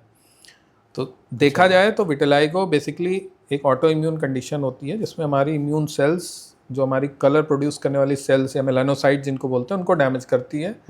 अब वो इम्यून सिस्टम कितनी तेज़ी से डैमेज करता है या कितना एक्सटेंसिवली डैमेज करता है, उसके हिसाब से इसकी सीवियरिटी होती है। बहुत सारे लोग को 1-2 पैच होते हैं और पता भी नहीं चलता, पूरी लाइफ निकल जाती है। अच्छा। और कुछ लोगों को विद इन फ्यू डेज या फ्यू मंथ्स पूरे शरीर में फैल जाता है। तो वो डिग्री ऑफ डिजीज़ है कि किसी में बहुत सीवियर है, किसी में बहुत माइल्ड है। और आपने वर्ड यूज़ किया क्योर, तो क्योर वर्ड टेक्निकली जो हम चीज़ जड़ से ख़त्म कर देते हैं उसको बोलते हैं। फॉर एग्जांपल ट्यूबरकुलोसिस हुआ, जड़ से खत्म, उसका प्रॉपर कोर्स किया आपने, एटीटी खाई और जड़ से एक एक बैक्टीरिया ख़त्म हो गया, आप डिजीज़ फ्री हो गए। टाइफॉइड हुआ, आपने अच्छे से एंटीबायोटिक ली, सारे बैक्टीरिया मर गए, जड़ से ख़त्म हो गए। इसमें क्या है, ये आपका बॉडी खुद क्रिएट कर रहा है ऑटो इम्यून, मतलब आपकी जो इम्यून सिस्टम है जो बाहरी बीमारियों से आपको प्रोटेक्ट करता है, वो एक तरीके से रैटिक वर्क कर रहा है और वो अपनी सेल्स को डैमेज कर रहा है। ऐसा समझिए कि सेना के 100 जवान हैं, उसमें से 10 जवान ऐसे हो गए कि अपने ही कंट्री की तरफ गोली चला रहे हैं, तो ये हुआ कि भाई वो रोग सेल्स हो गए, तो ये ऑटो इम्यून हुआ ना, तो हमारा ही इम्यून सिस्टम है। तो हम इसमें क्या करेंगे कि इम्यून सिस्टम को सप्रेस करेंगे, लेकिन एक लेवल से ज़्यादा हम इम्यून सिस्टम को सप्रेस नहीं कर सकते, क्योंकि हमें बाहरी बीमारियों से प्रोटेक्शन भी चाहिए। तो हम इसीलिए इसमें जो भी अगर बहुत तेज़ी से एक्टिव डिजीज़ होती है, तो जो भी ट्रीटमेंट देते हैं उसको रोकने के लिए विद द होप देते हैं कि आगे चल के ये डिजीज़ थोड़ी सी सप्रेस हो जाए। तो डिजीज़ का बिहेवियर कई बार ऐसा हो जाता है कि ट्रीटमेंट दिया और वो हमेशा के लिए सही हो गया, लॉन्ग टर्म नहीं आया, बट वो हमने दवाई से क्योर नहीं किया, हमने उसको सप्रेस किया, डिजीज़ फिर से नहीं आई, तो टेक्निकली एक पेशेंट के लिए क्योर हो गया। बट कई बार ये होता है कि भाई डिजीज़ वापस से रिएक्टिव हो जाती है। अच्छा, तो उस केस में उसका रिएक्टिवेशन हो गया। तो इस तरह की डिजीज़ेज जो ऑटो इम्यून होती हैं, उसमें हम ऐसे नहीं बोल सकते कि हाँ अब आपका क्योर हो गया, हमने जड़ से ख़त्म कर दिया। चलो ऐसा क्लेम करते हैं, I don't think they know anything about basic pathogenesis of disease. हाँ, पेशेंट का लक था कि भाई डिजीज़ का बिहेवियर समय के साथ चेंज हो गया और उसकी एक्टिविटी ख़त्म हो गई। तो ऐसा होता है। तो हम लोग जब ट्रीट करते हैं तो हमेशा एक लॉन्ग टर्म थोड़ा फॉलो करते रहते हैं कि डिजीज़ वापस से रिएक्टिव ना हो, ताकि अर्ली फेज में उसे फिर से इम्प्रूव कर दिया जाए। तो ये होता है विटलाइगो। बाकी विटलाइगो तो हमेशा से रहा है, नहीं ये ऑलमोस्ट 1% ऑफ पॉपुलेशन को होता है। में आता है जेनेटिक्स का बहुत इंपॉर्टेंट क्वेश्चन है, क्योंकि ये भी बहुत कॉमन है। रिस्क बढ़ता है, जैसे अगर आपके फादर या मदर को विटलाइगो है तो आपको विटलाइगो होने का रिस्क बढ़ता है बस। अच्छा, अब इसको मैं कैसे समझाऊं, ऐसे समझिए कि एक कपल्स है, मान लो 100 कपल्स हैं जिनके 100 बच्चे हैं, उन 100 कपल्स को विटलाइगो है। ठीक है। एक 100 कपल ऐसे हैं जिनमें एक बंदे को विटलाइगो, मतलब out of husband and wife किसी एक को विटलाइगो है। ठीक है। 100 कपल ऐसे हैं जिनको दोनों हस्बैंड वाइफ को विटलाइगो है, और 100 कपल ऐसे हैं जिनको किसी को कोई विटलाइगो है। ठीक है। तो अब आप देखोगे तो 100 कपल जो जिनमें किसी को विटलाइगो नहीं है, हो सकता है उनमें किसी एक को विटलाइगो निकले, मतलब अच्छा, हस्बैंड वाइफ दोनों नॉर्मल है, लेकिन 100 बच्चे जो पैदा हुए उनमें से एक को, ये हुआ कि 1% पॉपुलेशन रिस्क है करीब। दूसरा, जिनमें हस्बैंड वाइफ दोनों में से किसी एक को विटलाइगो है, हो सकता है उसमें से 5 बच्चों को विटलाइगो हो। अच्छा। और तीसरा, जो उनमें दोनों हैं, हो सकता है 8 बच्चे को विटलाइगो हो। तो टेक्निकली जो रिस्क है वो बढ़ रहा है ना, एक में एक है, दूसरे में 5 है, तो बेसिकली 5 गुना रिस्क बढ़ गया। लेकिन अगर आप देखोगे पूरी तरीके से जीरो नहीं हो सकता, नहीं, रिस्क बढ़ता है, रिस्क बढ़ता है। लेकिन इंपॉर्टेंट ये है ना कि एब्सोल्यूट नहीं है ना। अब आप पॉजिटिव माइंडसेट से देखो, उस केस में 99% बच्चे अच्छे हैं, दूसरे जिनमें पेरेंट्स को विटलाइगो 95% बच्चे अच्छे हैं, और तीसरे में 92% अच्छे बच्चे। हमारे यहाँ क्या लोग सोचते हैं कि सबको विटलाइगो हो जाए, मतलब पेरेंट्स को विटलाइगो तो सारे बच्चों को, आप ये तो 90% नॉर्मल होने वाले। नहीं, लेकिन आप इसको पॉजिटिव माइंडसेट से देख सकते हैं, बट मेरे साइड पे जैसे लोग हैं जिनको नहीं पता इसके बारे में, वो उसको पॉजिटिव माइंडसेट से मुझे लगता है बहुत कम देख पाएंगे। ना, नहीं देखते, तभी तो प्रॉब्लम है, तभी तो विटलाइगो इतनी बड़ी प्रॉब्लम है। अगर लोग का जो एक हमारा सोसाइटी का ये खत्म हो जाए कि नेगेटिविटी जो भी विटलाइगो के लिए है, अगर वो खत्म हो जाए, तो विटलाइगो की ट्रीटमेंट आधे लोग नहीं लेंगे। भाई उससे क्या प्रॉब्लम हो रही है उससे कोई, अगर आपके चेहरे पे मान लो आपके बॉडी पे कोई काला पैच बन जाए, तो आप इतना 100 लोग को बने, मुझे नहीं लगता 50 लोग लेंगे, लेकिन उसको पूछने वाले भी कमी होंगे, भाई ये क्या हो गया, तुम्हें क्या हो गया, उससे कोई छुआ। लेकिन अगर किसी को वहीं वाइट पैच बन जाए तो चीज़ें बहुत ही डिफरेंट हो जाएंगी।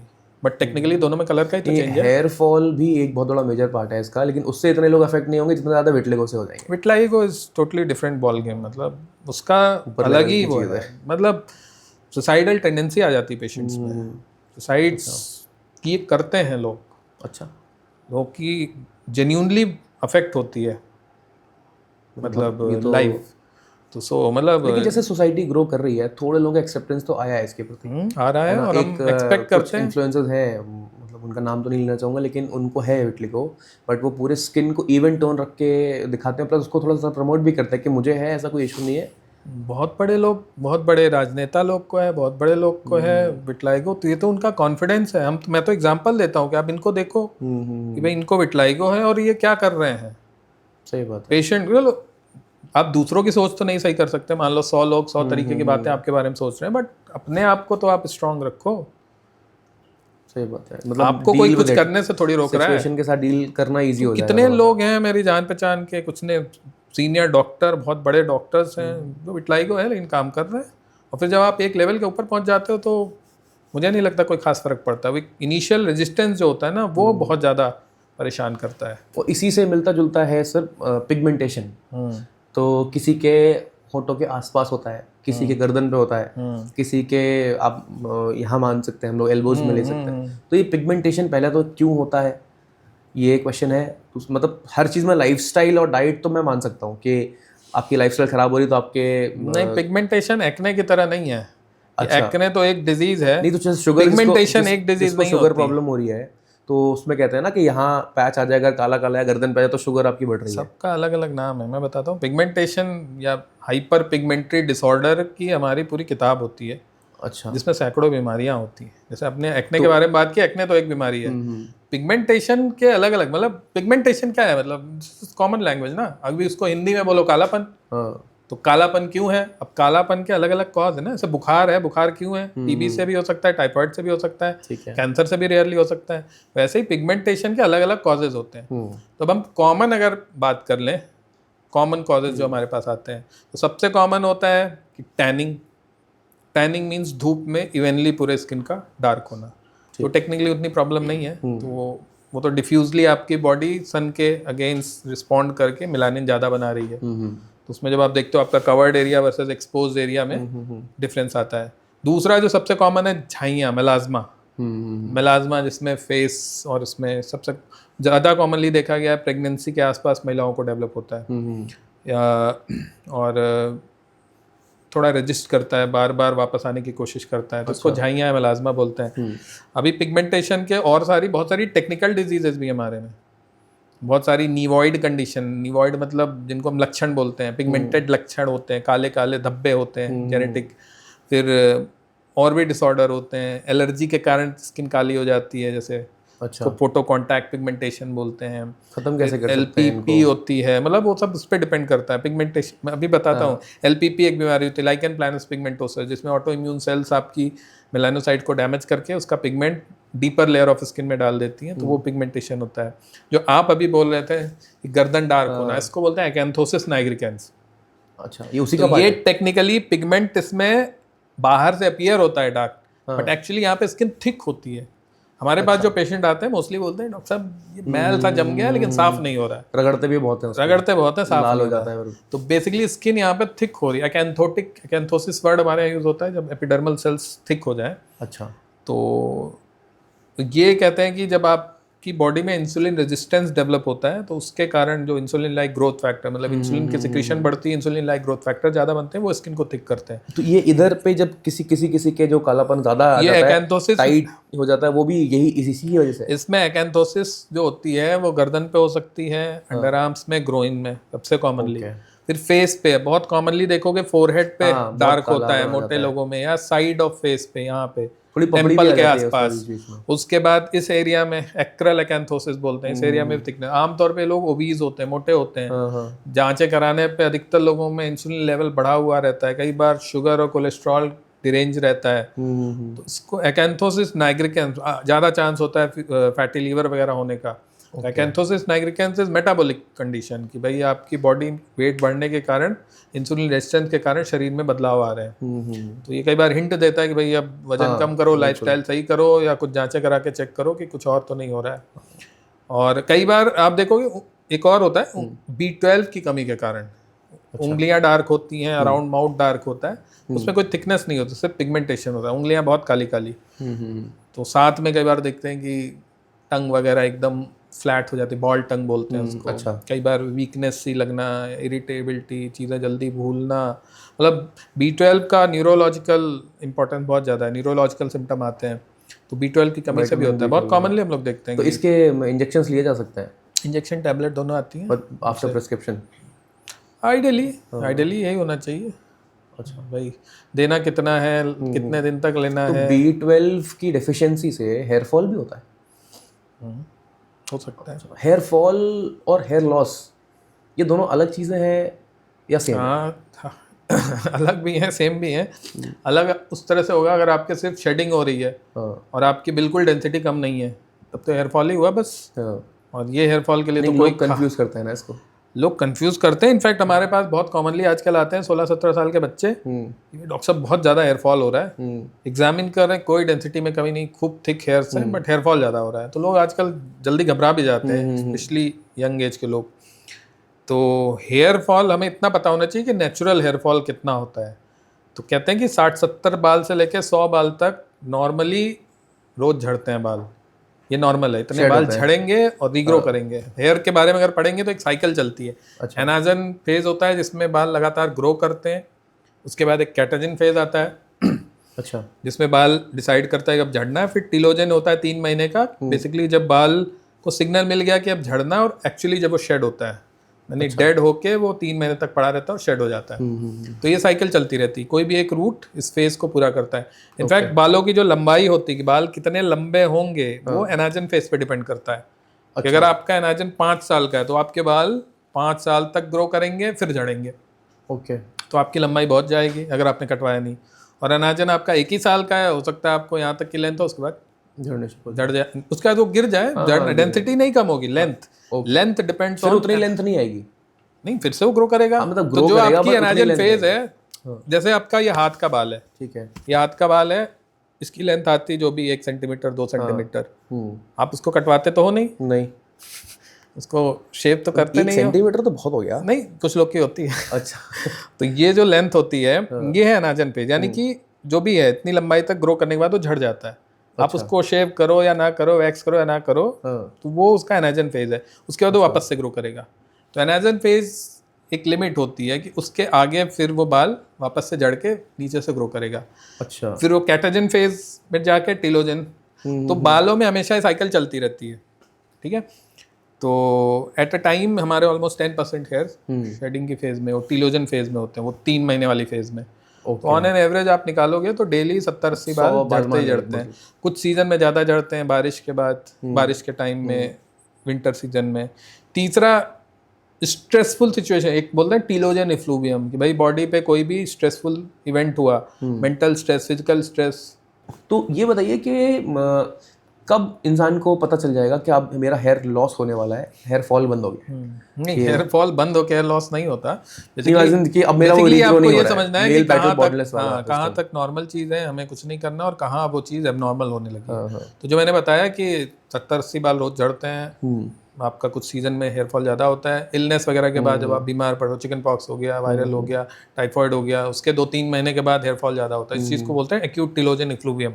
आमतौर पे अगर आपने अपनी डाइट वाइट अच्छी रखी, हेल्दी रहे, तो ये सेटल हो जाता है। जो भी बाल डैमेज हुए शेड होके वापस से रीग्रो कर जाते हैं। तो इसको बोलते हैं एक्यूट टीलोजन इफ्लूवियम।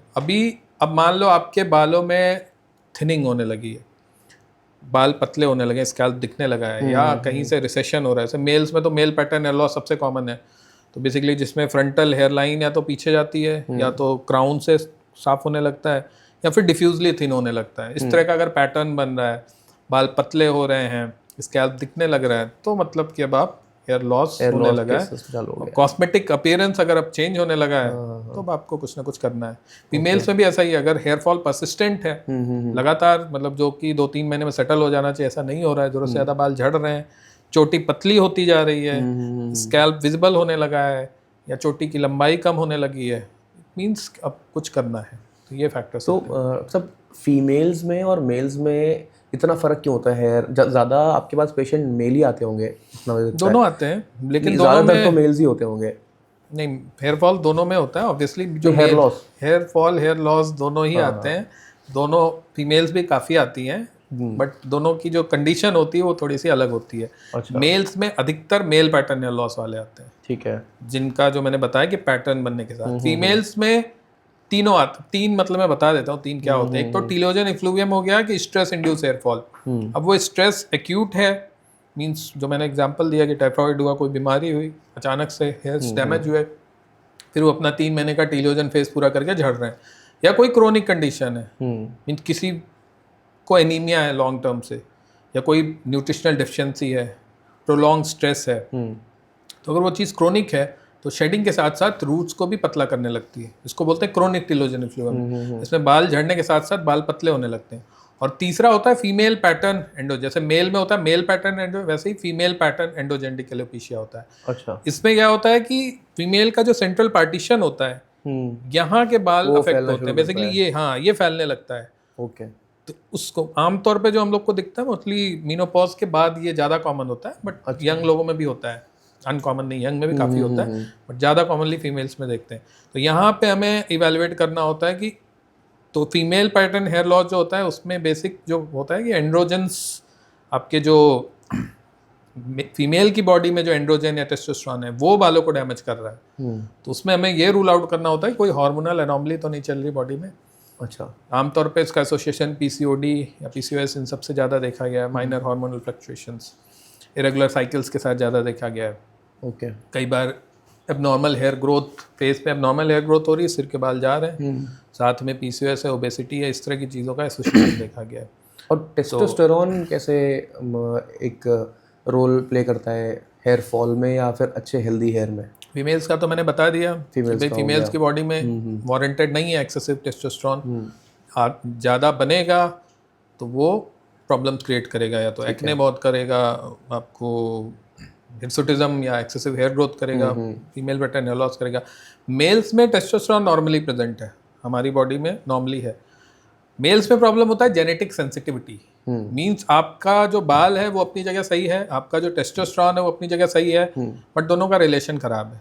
अच्छा। यानी कि your hairs are sensitive to your testosterone, ये जीन्स डिसाइड करते हैं। तो अगर आपको जेनेटिक हेयर लॉस है, इसका मतलब आपके जो बाल हैं वो जेनेटिकली आपके टेस्टोस्टेरोन से सेंसिटिव है। ठीक है। कई लोग का लगता है कि जेनेटिक बीमारी तो भाई बचपन से क्यों नहीं है, तो बचपन में टेस्टोस्टेरोन ही कहाँ है? सही बात है। टेस्टोस्टेरोन तो शुरू हुआ 15-16 साल के बाद। तो जब टेस्टोस्टेरोन का लेवल बढ़ना शुरू हुआ, फिर आपका वो डिजीज अनमास्क होती है कि भाई अब बाल मेरे टेस्टोस्टेरोन से सेंसिटिव है, तो टेस्टोस्टेरोन के प्रेजेंस में धीरे धीरे रूट श्रिंक होने लगती है। अब सबसे सेंसिटिव होता है आपका आगे का हेयर टेस्टोस्टेरोन से, इसीलिए यहाँ से पीछे जाना शुरू करता है। बाकी बहुत सारे लोग का क्राउन पैटर्न भी बनता है या डिफ्यूजली पूरा कम हो रहा है। अच्छा। तो टेक्निकली देखा जाए ये डिजीज नहीं है, ये तो एक जेनेटिक सिचुएशन हुई ना, जेनेटिक कंडीशन हुई। जैसे आप लंबाई का जीन है कि आप लंबे हैं, अब कोई लंबा है और तो दूसरा बंदा नाटा है, तो नाटा बीमार थोड़ी है भाई। आपकी वांट है कि भाई लंबाई अच्छी होती है, गोरी स्किन अच्छी होती है, तो उतनी अच्छी साइंटिफिकली नाटी बॉडी और काली स्किन भी है, तो वैसे ही उतना ही अच्छा गंजा सर भी है जेनेटिकली, अगर सिर्फ ये है। तो नज़र और नज़रिए का फिर फर्क है। हाँ, लेकिन हेयर लॉस का रिलेशन अंदरूनी प्रॉब्लम से भी हुआ। अच्छा। जैसे नाटा होना, कई बार stunting is sign of malnutrition also, तो वो चीज़ नहीं होनी चाहिए। तो जो लोग कहते हैं कि ना हमें अंदर के कॉज को रूल आउट करना है, तो फिर जो न्यूट्रिशनल डेफिशिएंसीज हैं कॉमन, वो रूल आउट करना होता है। किसी के बाल झड़ रहे हैं और मतलब उसके पापा के बाल झड़ना शुरू हुए थे लगभग 35 की एज के बाद, और अगर जेनेटिक्स ही है तो इसके भी लगभग 35 से आसपास ही झड़ने शुरू होने चाहिए। अगर उसके 26, 27 में या 22 के आसपास झड़ने शुरू हो गए हैं, तो इसका कारण क्या है, प्लस क्या इसका कोई ट्रीटमेंट हो सकते हैं? जेनेटिक्स इतना सिंपल नहीं होता है जैसे आप बोल रहे हो। तो ऐसा भी हो सकता है आपको जेनेटिक हेयर लॉस हो और आपके पापा के बाल खूब घने हो, तब भी आपको जेनेटिक हो सकता है, क्योंकि आप मम्मी के भी बच्चे हो। तो आपके मैटरनल साइड या पैटर्नल साइड दोनों साइड से जीन आ सकते हैं। ठीक है। दूसरा एक होता है जेनेटिक एक्सप्रेशन। कई बार जीन्स होते हैं एक्सप्रेस नहीं करते, मतलब आपके पापा के हेयर लॉस का जीन है बट वो एक्सप्रेस ही नहीं है, और आपके में वो एक्सप्रेस हो गया। और जेनेटिक एक्सप्रेशन भी वेरिएबल होता है अलग अलग। तो genetics is not that simple कि पापा को मेरे है तो ही मेरे को जेनेटिक हेयर लॉस होगा, ऐसा नहीं है। जेनेटिक एक्सप्रेशन के हिसाब से वो उसकी सीवियरिटी अलग अलग हो सकती है, उसकी एज अलग अलग हो सकती है, प्लस ऑब्वियसली इन्वायरमेंटल फैक्टर्स। तो सिंपल लैंग्वेज में, अगर आपका पैटर्न में हेयर लॉस हो रहा है, मतलब अधिकतर जब ये पैटर्न बन रहा है ना, जैसे अगर आप बीमार हो, मान लो आपके कोई डेफिशिएंसी है, तो फिर वो हेयर इक्वली अफेक्ट होते हैं, डिफ्यूज हेयर लॉस होता है। आपको आपको अगर टाइफाइड होके हेयर फॉल होगा तो डिफ्यूजली होगा, पैटर्न नहीं बनेगा। अच्छा। बट अगर आपके पैटर्न बन रहा है तो मतलब जीन्स का रोल है, टेस्टोस्टेरोन का कहीं ना कहीं रोल है, जो आपके सेंसिटिव हेयर है टेस्टोस्टेरोन से वही झड़ रहा है। तो लेकिन टाइफाइड के बाद जो मेरा बाल झड़ेगा वो तो रीग्रो भी हो सकता है ना, रीग्रो भी हो जाएगा, मतलब 6 महीने बाद ठीक हो जाएगा वो। हाँ, एक चीज होती है मल्टी हिट थ्योरी डिजीजेस की।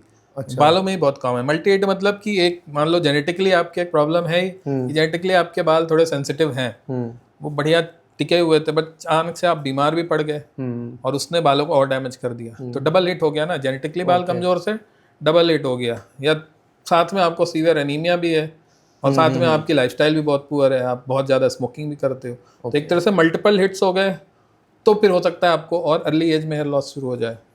तो मतलब अगर सिर्फ जेनेटिक्स होता और आपका सब कुछ सही होता, तो बेसिकली कहने का मतलब ये है कि इन्वायरमेंटल एक्सटर्नल फैक्टर जिनको हम मॉडिफाई कर सकते हैं, मॉडिफाइबल फैक्टर, और जेनेटिक फैक्टर जो हम मॉडिफाई नहीं कर सकते, ये दोनों इक्वली इंपॉर्टेंट हैं। अब मॉडिफाइबल फैक्टर्स को अगर हम मॉडिफाई करके रखें, हो सकता है तो जेनेटिक वाला जो फैक्टर है वो कुछ दिन तक डिले हो जाए। आपने एनवायरमेंटल फैक्टर की बात की, तो बहुत काफ़ी लोग ये कहते हैं ना कि जैसे मैं लखनऊ में रहता हूँ, ठीक है, मैं दिल्ली गया पढ़ाई करने, पानी बदल गया और वहाँ का हार्ड वाटर है तो मेरा हेयर लॉस शुरू हो गया। ऐसे लोग कहते हैं कि मैं यहाँ रहता हूँ, या फिर जो दिल्ली में रहता है वो इधर आया, उसका पानी बदल गया और हमारा हेयर लॉस शुरू हो गया। लोगों ने बिस्लरी और बाकी कंपनीज के पानी से, आरओ वाटर से बाल धोना शुरू कर लिए। तो ये भी कारण है हेयर लॉस का, पानी बदलने से? पहली बात तो पानी बदलना की एक डीप मीनिंग होती है, इतना सुपरफिशियल नहीं है कि बस लिटरल मीनिंग ऑफ वाटर ले लिया और श्लेष अलंकार पढ़ा होगा, रहीमन पानी राखी है बिन पानी सब सून, उसमें पानी की बहुत सारी मीनिंग है। तो जो हम लोग पानी बदलना, एक्चुअली हमारी कहावत है, ये तो पता होगा, नया तो आविष्कार नहीं है, हमारे पुराने लोग बोलते हैं। तो पानी जब बदलता है तो आपका सिर्फ वाटर नहीं चेंज होता, पहली बात पानी की होल मीनिंग है आपका टोटल रहन सहन लाइफस्टाइल कितनी चेंज हो रही है। तो बंदा पानी कब बदलता है? बंदा कॉलेज गया या किसी दूसरे शहर में गया। अब अगर आपके डाइट चेंज हो गई, आप हॉस्टल का खाना खा रहे हो, यहाँ मम्मी अच्छा खाना खिला रही थी, वहाँ आप हॉस्टल का खाना खा रहे हो, आपकी लाइफस्टाइल खराब हो गई, वहाँ आप नाइट ड्यूटी कर रहे हो, घर में आप आराम से सो रहे थे, तो ये भी तो पानी का ही पार्ट हुआ ना। पानी बदल गया तो ये सब भी बदल गया। तो ओवरऑल अगर आप होलिस्टिक वे में देखेंगे तो पानी बदलना मीन्स ओवरऑल लाइफस्टाइल का कितना चेंज होना। तो एक चीज़ होती है एक्लिमेटाइजेशन, जब बॉडी कहीं भी चेंज होता है तो कुछ दिन में एक्लिमेटाइज कर जाती है। अच्छा, तो अगर हम पानी बदला, मतलब ये सारी चीज़ें बदली, लेकिन आपने विद टाइम इसको सब सही कर लिया, तो विद टाइम एक्लिमेटाइज हो जाती है।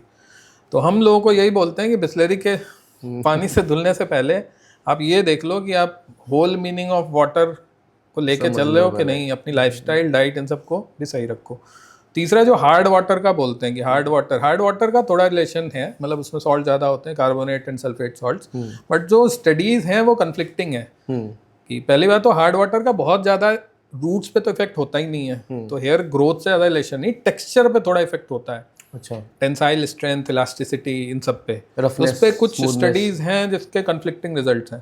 तो ओवरऑल देखा जाए हार्ड वाटर का इतना फर्क नहीं पड़ता जितना हम लोग बोलते हैं। जैसे हमारे बाथरूम में अगर पानी गिर रहा है और उस पर स्टेन आ गया अगर हमारे नल पे, तो समझते हैं कि हार्ड वाटर है, इसमें आपको एक वाटर सॉफ्टनर लगाना चाहिए अपने शावर में।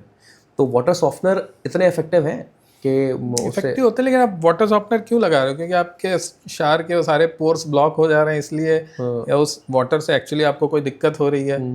ये इंपॉर्टेंट है ना क्वेश्चन। तो वाटर कितना अफेक्ट, हार्ड वाटर बालों को कितना अफेक्ट करता है, प्राइमरी क्वेश्चन ये है।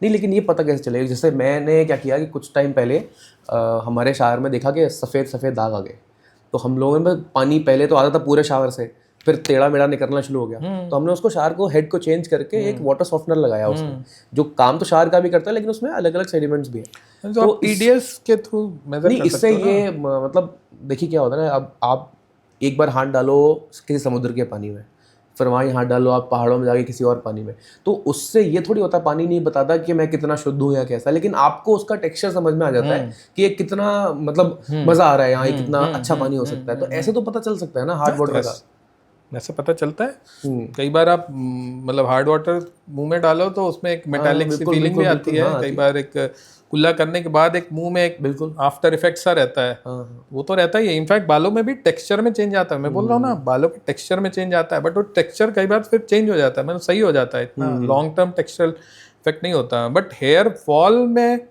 बहुत ज़्यादा इम्पैक्ट नहीं है देखा गया इसका। अच्छा, इसीलिए कुछ दिल्ली के बहुत ज़्यादा लोग हैं जो कहते हैं पानी तो हार्ड है, बाहर के लोग जाते हैं दिल्ली में बाल झड़ते हैं, लेकिन दिल्ली वालों के ही बाल बहुत अच्छे हैं। तो पानी बदलने की बात हुई ना, दिल्ली वाला लखनऊ में आएगा हार्ड वाटर का वही मतलब, इसका मतलब हार्ड वाटर का इतना इम्पैक्ट नहीं है, उतना इम्पैक्ट नहीं होता जितना हम ओवर वो करते हैं। मैं बता रहा हूँ ना, पानी बदलने जो लोग बोलते हैं वो सीधे लोग शहर चेंज किया सीधे वाटर को सारा दोष दे रहे हैं, जबकि उनको ये देखना चाहिए कि मेरी लाइफस्टाइल में ओवरऑल कितना चेंज हुआ। आप सबको देखो तो ज़्यादा ईजी होगा। और अगर हेयर लॉस शुरू हो गया है तो उसको रिवर्स करने का तरीका क्या है? वो डिपेंड करता है किस टाइप का हेयर लॉस है। नहीं, जैसे मैंने ट्रीटमेंट्स हैं, अब मेरे या किसी के हेयर में लॉस होना शुरू हो गया, मेल पैटर्न है, तो उसको रिवर्स करने का कोई तरीका? मेल पैटर्न हेयर लॉस में बेसिकली मैंने बताया treatment ना, mainly? हाँ, पैथोजेनेसिस मैंने बता दी कि क्या है कि आपके जो बाल हैं वो आपके टेस्टोस्टेरोन से सेंसिटिव हैं। तो अभी तक अगर देखा जाए कि 2 दवाएं यूएस एफडीए अप्रूव्ड हैं, फिनेस्टेराइड ओरल फॉर्म में और मिनॉक्सिडिल टॉपिकल फॉर्म में। ठीक है। ये मेन 2 दवाएं हैं जो काफ़ी सालों से एफडीए अप्रूव्ड है। तो इन्हीं का सबसे ज़्यादा यूज़ किया जाता है। उसके अलावा तो बहुत सारी दवाएं हैं, बहुत सारे मॉलिक्यूल हैं जो हर साल आते हैं, सुना होगा, प्रोकैपिल, कैपिक्सिल, लेडेंसिल, कोकोसिन, बहुत सारी। लेकिन एफडीए अप्रूवल तो इन्हीं 2 को मिला है, और FDA approval means consistent result show करते हैं।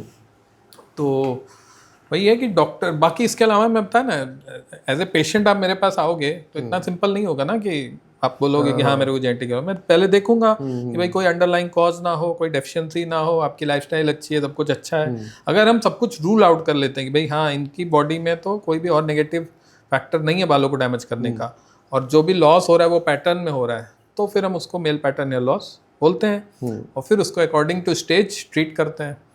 और दवाएं मोस्टली, इन दवाओं के इफेक्ट साइड इफेक्ट दोनों होते हैं। लेकिन फिनेस्टेराइड का साइड इफेक्ट बता देना कि गायनोकोमास्टिया लोगों को प्रॉब्लम होने शुरू हो जाती है।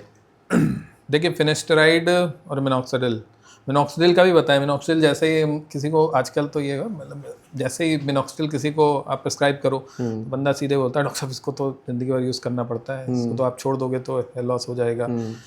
तो उसको हम ये समझाना, ये मैसेज बहुत इंपॉर्टेंट है कि मिनॉक्सिडिल बेसिकली ब्लड फ्लो बढ़ा के बालों को थिक करता है, और अगर आपने मिनॉक्सिडिल यूज़ किया उस समय उसने बालों को स्टिमुलेट किया, बालों को अच्छा किया। अब अगर अंडरलाइंग कॉज हेयर लॉस का अगर वो ख़त्म हो गया है, तो आपने अगर मिनॉक्सिडिल छोड़ भी दिया तो बालों को अब ऑनगोइंग डैमेज नहीं हो रहा है, तो बाल तो टिके रहेंगे। तो कई बार टीलोजन, इफ्लूवियम या इस तरह की चीज़ों में, महिलाओं में खासकर, या स्ट्रेस, उसमें हम लोग मिनॉक्सिडिल कुछ दिन देके रोक देते हैं, कोई फर्क नहीं पड़ता। तो ऐसा नहीं कि मिनॉक्सिडिल आपने शुरू करा तो आपको हाँ, अगर आपको जेनेटिक वाला हेयर लॉस है जिसमें ऑनगोइंग डैमेज नहीं खत्म हो रहा है, मींस आपके जीन्स चेंज नहीं हो रहा है, आपके ब्लड में टेस्टोस्टेरोन है जो बालों को लगातार डैमेज कर रहा है, तो बेसिकली जो कॉज ऑफ हेयर लॉस है वो तो हम चेंज परमानेंट नहीं कर पा रहे ना। तो इसलिए अगर आपने ट्रीटमेंट छोड़ दिया तो फिर धीरे धीरे वापस से बॉडी के बालों को जैसा करना चाह रही है वैसा करने लगेगी। अच्छा, तो ये होता है। तो फिनेस्टेराइड नहीं, हाँ, अभी तो हम मिनॉक्सिडिल पे थे। तो इसलिए फिनेस्टेराइड क्या है कि मैंने क्या बताया कि टेस्टोस्टेरोन बालों को डैमेज करता है, बालों के रूट पे जाके डीएसटी सबने सुना हो, हमारे पास जितने पेशेंट आते हैं टेस्टोस्टेरोन उनको ना पता हो, डीएसटी सबको पता होता है। फिर डीएसटी डाइहाइड्रोक्सी टेस्टोस्टेरोन में कन्वर्ट हो जाता है, तो 5 अल्फा रिडक्टेज एंजाइम के through. DST is slightly stronger form of testosterone, वो बालों को डैमेज कर रहा होता है, उससे बाल आपके सेंसिटिव हैं। तो फिनेस्टेराइड क्या करता है, इसके टेस्टोस्टेरोन के इफेक्ट को एक तरीके से ब्लॉक करता है by blocking this 5 alpha reductase, DST में कन्वर्जन को रोकता है। तो बेसिकली टेस्टोस्टेरोन के इफेक्ट को आप ब्लॉक कर रहे हो तो बालों को बचा रहे हो, और टेस्टोस्टेरोन ही हमारा मेन सेक्सुअल हार्मोन है, उसको अगर ब्लॉक करोगे तो उसी से आपके सेक्सुअल साइड इफेक्ट होंगे। सेक्सुअल साइड इफेक्ट में वही है कि टेस्टोस्टेरोन की कमी के जो भी साइड इफेक्ट हैं, लिबिडो कम हो जाना, गायनेकोमास्टिया जैसा आपने बोला, तो इस तरह के साइड इफेक्ट। बट इंपॉर्टेंट इसमें प्रैक्टिकलिटी है। इसमें मैं बहुत कॉमनली एग्जांपल देता हूँ गाड़ी का। जैसे हम ड्राइविंग करते हैं, हम ड्राइविंग क्यों करते हैं? एक जगह से जल्दी पहुँचे, एक जगह से तो हम पैदल भी जा सकते हैं, जल्दी पहुँचने के लिए।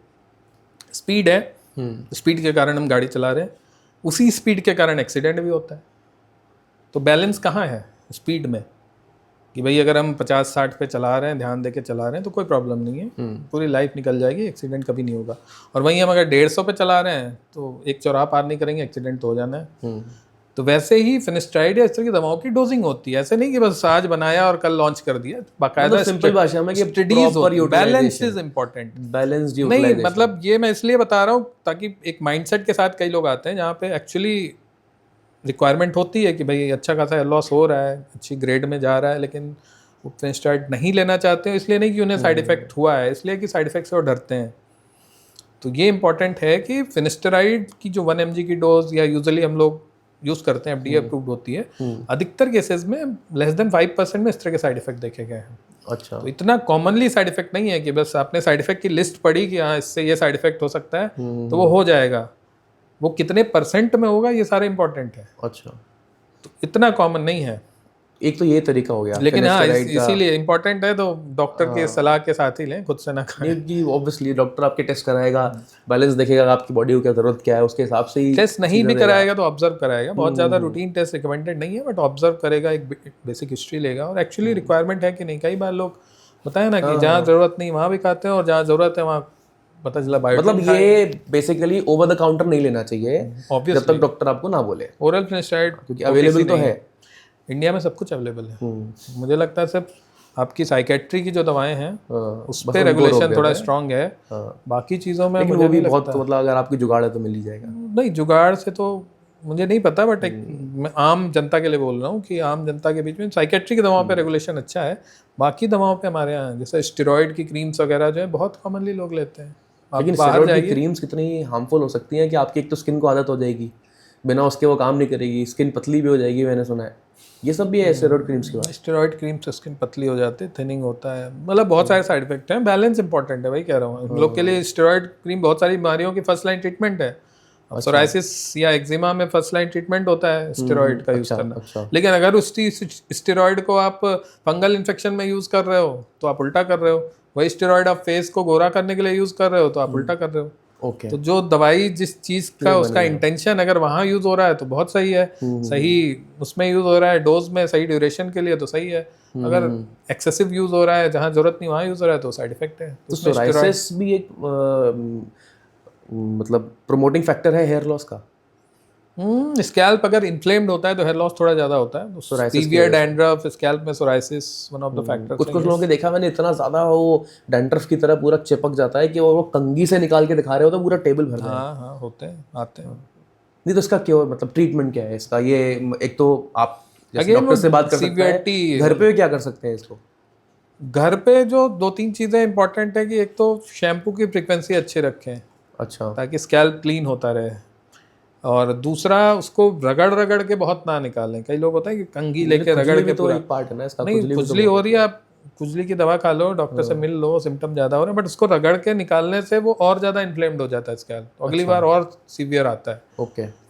और तीसरा जो हम हमेशा बोलते हैं स्किन की बीमारियों में, अर्ली ट्रीटमेंट। कोई चीज़ बहुत बढ़ने से पहले आप ले लो तो कम ट्रीटमेंट, कम दिनों के ट्रीटमेंट, हल्की दवाओं से सही हो जाता है। वही चीज़ जब बहुत सीवियर हो जाती है आपको ज़्यादा दवाइयाँ ज़्यादा लंबे टाइम तक लेनी पड़ती हैं, ये होता है। ओके। तो अच्छा, दो चीज़ें हैं, एक तो पीआरपी और जीएफसी, ये कितनी इफेक्टिव है हेयर ट्रीटमेंट में? प्लस इनके साथ एक नई चीज़ और भी है, स्टेम सेल। स्टेम सेल तो अभी मार्केटिंग फेज में ही ज़्यादा है। एक्चुअल स्टेम सेल ऐसे तो बहुत कुछ आ गया है, पीडीआरएन, एक्सोसोम्स, बहुत कुछ आ रहा है। नहीं, कॉमनली लोग जो जानते हैं कॉमनली पीआरपी जीएफसी के बारे में। PRP is basically platelet rich plasma. इसका कंसेप्ट ये है कि हमारी जो प्लेटलेट सेल्स होती हैं उसमें बहुत सारे ग्रोथ फैक्टर्स होते हैं, तो हम बेसिकली उन्हीं ग्रोथ फैक्टर्स को कॉन्सेंट्रेट कर लेते हैं। हमने ब्लड का जो भी लिया अमाउंट, उसमें से प्लेटलेट वाला पार्ट सारा अलग कर लिया थ्रू सेंट्रीफ्यूगेशन, और फिर उसको हम एक तरह से प्रेफरेंशियली जो platelet rich part of blood है उसको इंजेक्ट करते हैं। तो जो भी नेचुरल ग्रोथ फैक्टर है प्लेटलेट के, वो बॉडी को, मतलब बालों को स्टिमुलेट करेंगे। पीआरपी का यूज गायनेकोलॉजी में, ऑर्थोपेडिक्स में और भी कई जगह है। GFC is basically growth factor concentrate, ये बोलते हैं। जीएफसी नया है, पीआरपी के बाद ये जीएफसी आया है। तो जीएफसी में थोड़ा सा कन्फ्लिक्ट है। कन्फ्लिक्ट ये है कि कई बार लोग क्लेम करते हैं कि हम स्पेशल ट्यूब देते हैं जिसमें आपका जो ब्लड लेने के बाद जो बनेगा प्लाज्मा, उसमें अलग ही ग्रोथ फैक्टर आएंगे। तो अब वो कितने सही है कितने वो हैं, but PRP is pure science. अच्छा, ये GFC is science plus marketing plus science, ये है। बाकी जीएफसी में ये होता है कि पेन वेन थोड़ा कम होता है। और अगर पेन कम क्यों होता है? ये तो इंजेक्शन तो लगे नहीं, इंजेक्शन के अलावा जो एंटीकोगुलेंट यूज होता है, हाँ, मतलब जो ब्लड को जमने से रोकता है एंटीकोगुलेंट, हाँ, उसके कारण होता है। यूजुअली हम लोग पीआरपी में ACD, acid citrate, dextrose use करते हैं। बाकी अच्छा, तो उसमें थोड़ा सा पेन का तो डिफरेंस देखा गया अधिकतर ही जो जीएफसी की ट्यूब्स आती हैं। इफेक्ट वाइज मैंने अपनी प्रैक्टिस में तो ऑलमोस्ट सिमिलर रिजल्ट देखे हैं। तो इनकी कॉस्टिंग कैसे कैलकुलेट होती है? मतलब कुछ लोग हैं जो इसको 2000-3000 में भी कर रहे हैं पीआरपी, कुछ लोग हैं जो इसको 11-12 हज़ार तक लेके जाते हैं, और इसी में कहते हैं जीएफसी थोड़ा। आप ये बताओ रेस्टोरेंट में रोटी की कॉस्ट कैसे कैलकुलेट होती है? मतलब रेस्टोरेंट कितना पुराना है, कितना नाम है, कितने लोग आ वैसे रहे ही हैं? हर चीज़ में कॉस्ट होती है। एक तो कॉस्ट है कि एब्सोल्यूट कॉस्ट कि रॉ मटेरियल कितने का है और कितने में बन गया। अब उसके बाद तो बहुत सारा होगा ना। अब कोई बंदा दिल्ली में बैठ के क्लिनिक चला रहा है जहाँ पे उसके रेंट बहुत महंगा है क्लिनिक का, जो उसके स्टाफ हैं उनकी सैलरी बहुत ज़्यादा है, और बहुत सारी चीज़ें, इन्फ्लेशन बेसिकली अगर हम बोलें, और कहीं पे ये चीज़ कम है। तो एक तो ये चीज़ हो जाती है। दूसरा एक्चुअल जो उसका कॉस्ट होता है, उसमें ट्यूब्स जो यूज़ होती हैं, जो सेंट्रीफ्यूज मशीन यूज़ होती हैं, नीडल्स एंड ऑल, ग्लव्स, बहुत सारी चीज़ें, प्लस लेबर जो यूज़ हो रहा है डॉक्टर के लिए, डॉक्टर का जो तो ये स्किल है, एक आप खुद बेसलाइन ही स्किल करते है। हैं या आपके स्टाफ मेंबर्स भी करते हैं? नहीं, इंजेक्ट तो हम ही करते हैं। आप ही करते हैं? ये सारे हम ही लोग procedures करते हैं। इतने- मशीन्स यूजुअली बनाती है। बीआरपी में ब्लड कलेक्ट करके आपको मशीन में डालना होता है। अच्छा। और सेंट्रीफ्यूज मशीन्स होती हैं जिनमें 2 स्टेप में आप पीआरपी बनाते हो, और फिर वो पीआरपी को सेपरेट करके सिर में इंजेक्ट कर दिया जाता है, 1-1 सेंटीमीटर के गैप पे, एक आधा पूरे स्कैल्प में डिफ्यूजली। अच्छा, क्विक प्रोसेस तो होती ये फेस पीआरपी भी अब इंट्रोड्यूस हो गया है कि फेस पे भी फेस माइक्रो नीडलिंग सेम और चीज़ है। face मैंने बताया PRP ना, हो रही है? गायनी और ऑर्थो यहाँ पे भी यूज़ होता है, हाँ। फेस पे भी यूज़ होता है बहुत कॉमनली, ग्लो के लिए, पोस्ट एक्ने स्कार्स में। तो बेसिकली हमारा जो ग्रोथ फैक्टर्स हैं उसको हम कोलेजन को स्टिमुलेट करने के लिए यूज़ कर रहे हैं। इसका लेकिन कितना टाइम तक टिकता है ये? टिकना तो इस पर डिपेंड करता है। जैसे अगर आपने स्कार्स पे किया और आपने माइक्रो नीडलिंग या CO2 लेजर के साथ कंबाइन करके किया, तो जो स्कार इंप्रूव होगा तो परमानेंटली इंप्रूव होगा। बाकी अगर कोई सिर्फ उसके लिए कर रहा है कि भाई स्किन ग्लो, तो मुझे नहीं लगता बहुत ज़्यादा ग्लो आता है इससे कोई। It is not primarily made for glow. PRP is mainly for एक जो आपका कोलेजन को स्टिमुलेट करना है, अंडरलाइंग एंटी एजिंग इफेक्ट हुआ स्कार्स को कम करने के लिए। ग्लो वो बाय डिफॉल्ट आ जाता है। अच्छा, ग्लो का एक साइड जो इफेक्ट कह माइक्रो सकते हैं। नीडलिंग प्रोसीजर है उसको माइक्रो नीडलिंग के साथ कुछ कंबाइन लोग तो करते हैं। प्राइमरी कंसर्न इसको यही सोच के करा रहे हैं आजकल कि माइक्रो नीडलिंग और पीआरपी साथ साथ चलेगा फेस पे, और जिसकी वजह से ग्लो आएगा। हाँ, लोग करवाते हैं आजकल, बहुत कुछ कराते हैं, तो उसमें ये तो भी करते हैं। इससे स्किन टेक्सचर में फर्क आता है, स्किन कलर में भी फर्क आता है? टेक्सचर में तो फर्क आता ही है, हाँ। और कलर तो डिपेंड करेगा कि कलर कैसा, मतलब आपकी जो इनहेरेंट जेनेटिक कलर है उसमें कोई चेंज नहीं आता। मतलब आदमी जो पीछे पड़ा रहता है कि मैं काला हूँ, मुझे गोरा होना है, तो ये मिथ है, इसको छोड़ दे कि गोरे आप नहीं हो सकते, बस स्किन का टेक्सचर अच्छा हो सकता है। काले हो तो आप जेनेटिकली हमेशा से इतने ही काले हो या डार्क हो, तो वो चेंज तो बहुत क्रीम से नहीं आने वाला है किसी दवाई से। आजकल बहुत सारे प्रोडक्ट्स आते हैं। हाँ, आप टैंड हो, किसी डिजीज़ के कारण पिगमेंटेड हो, तो वो चीज़ें दवाइयों से इम्प्रूव की जा सकती हैं।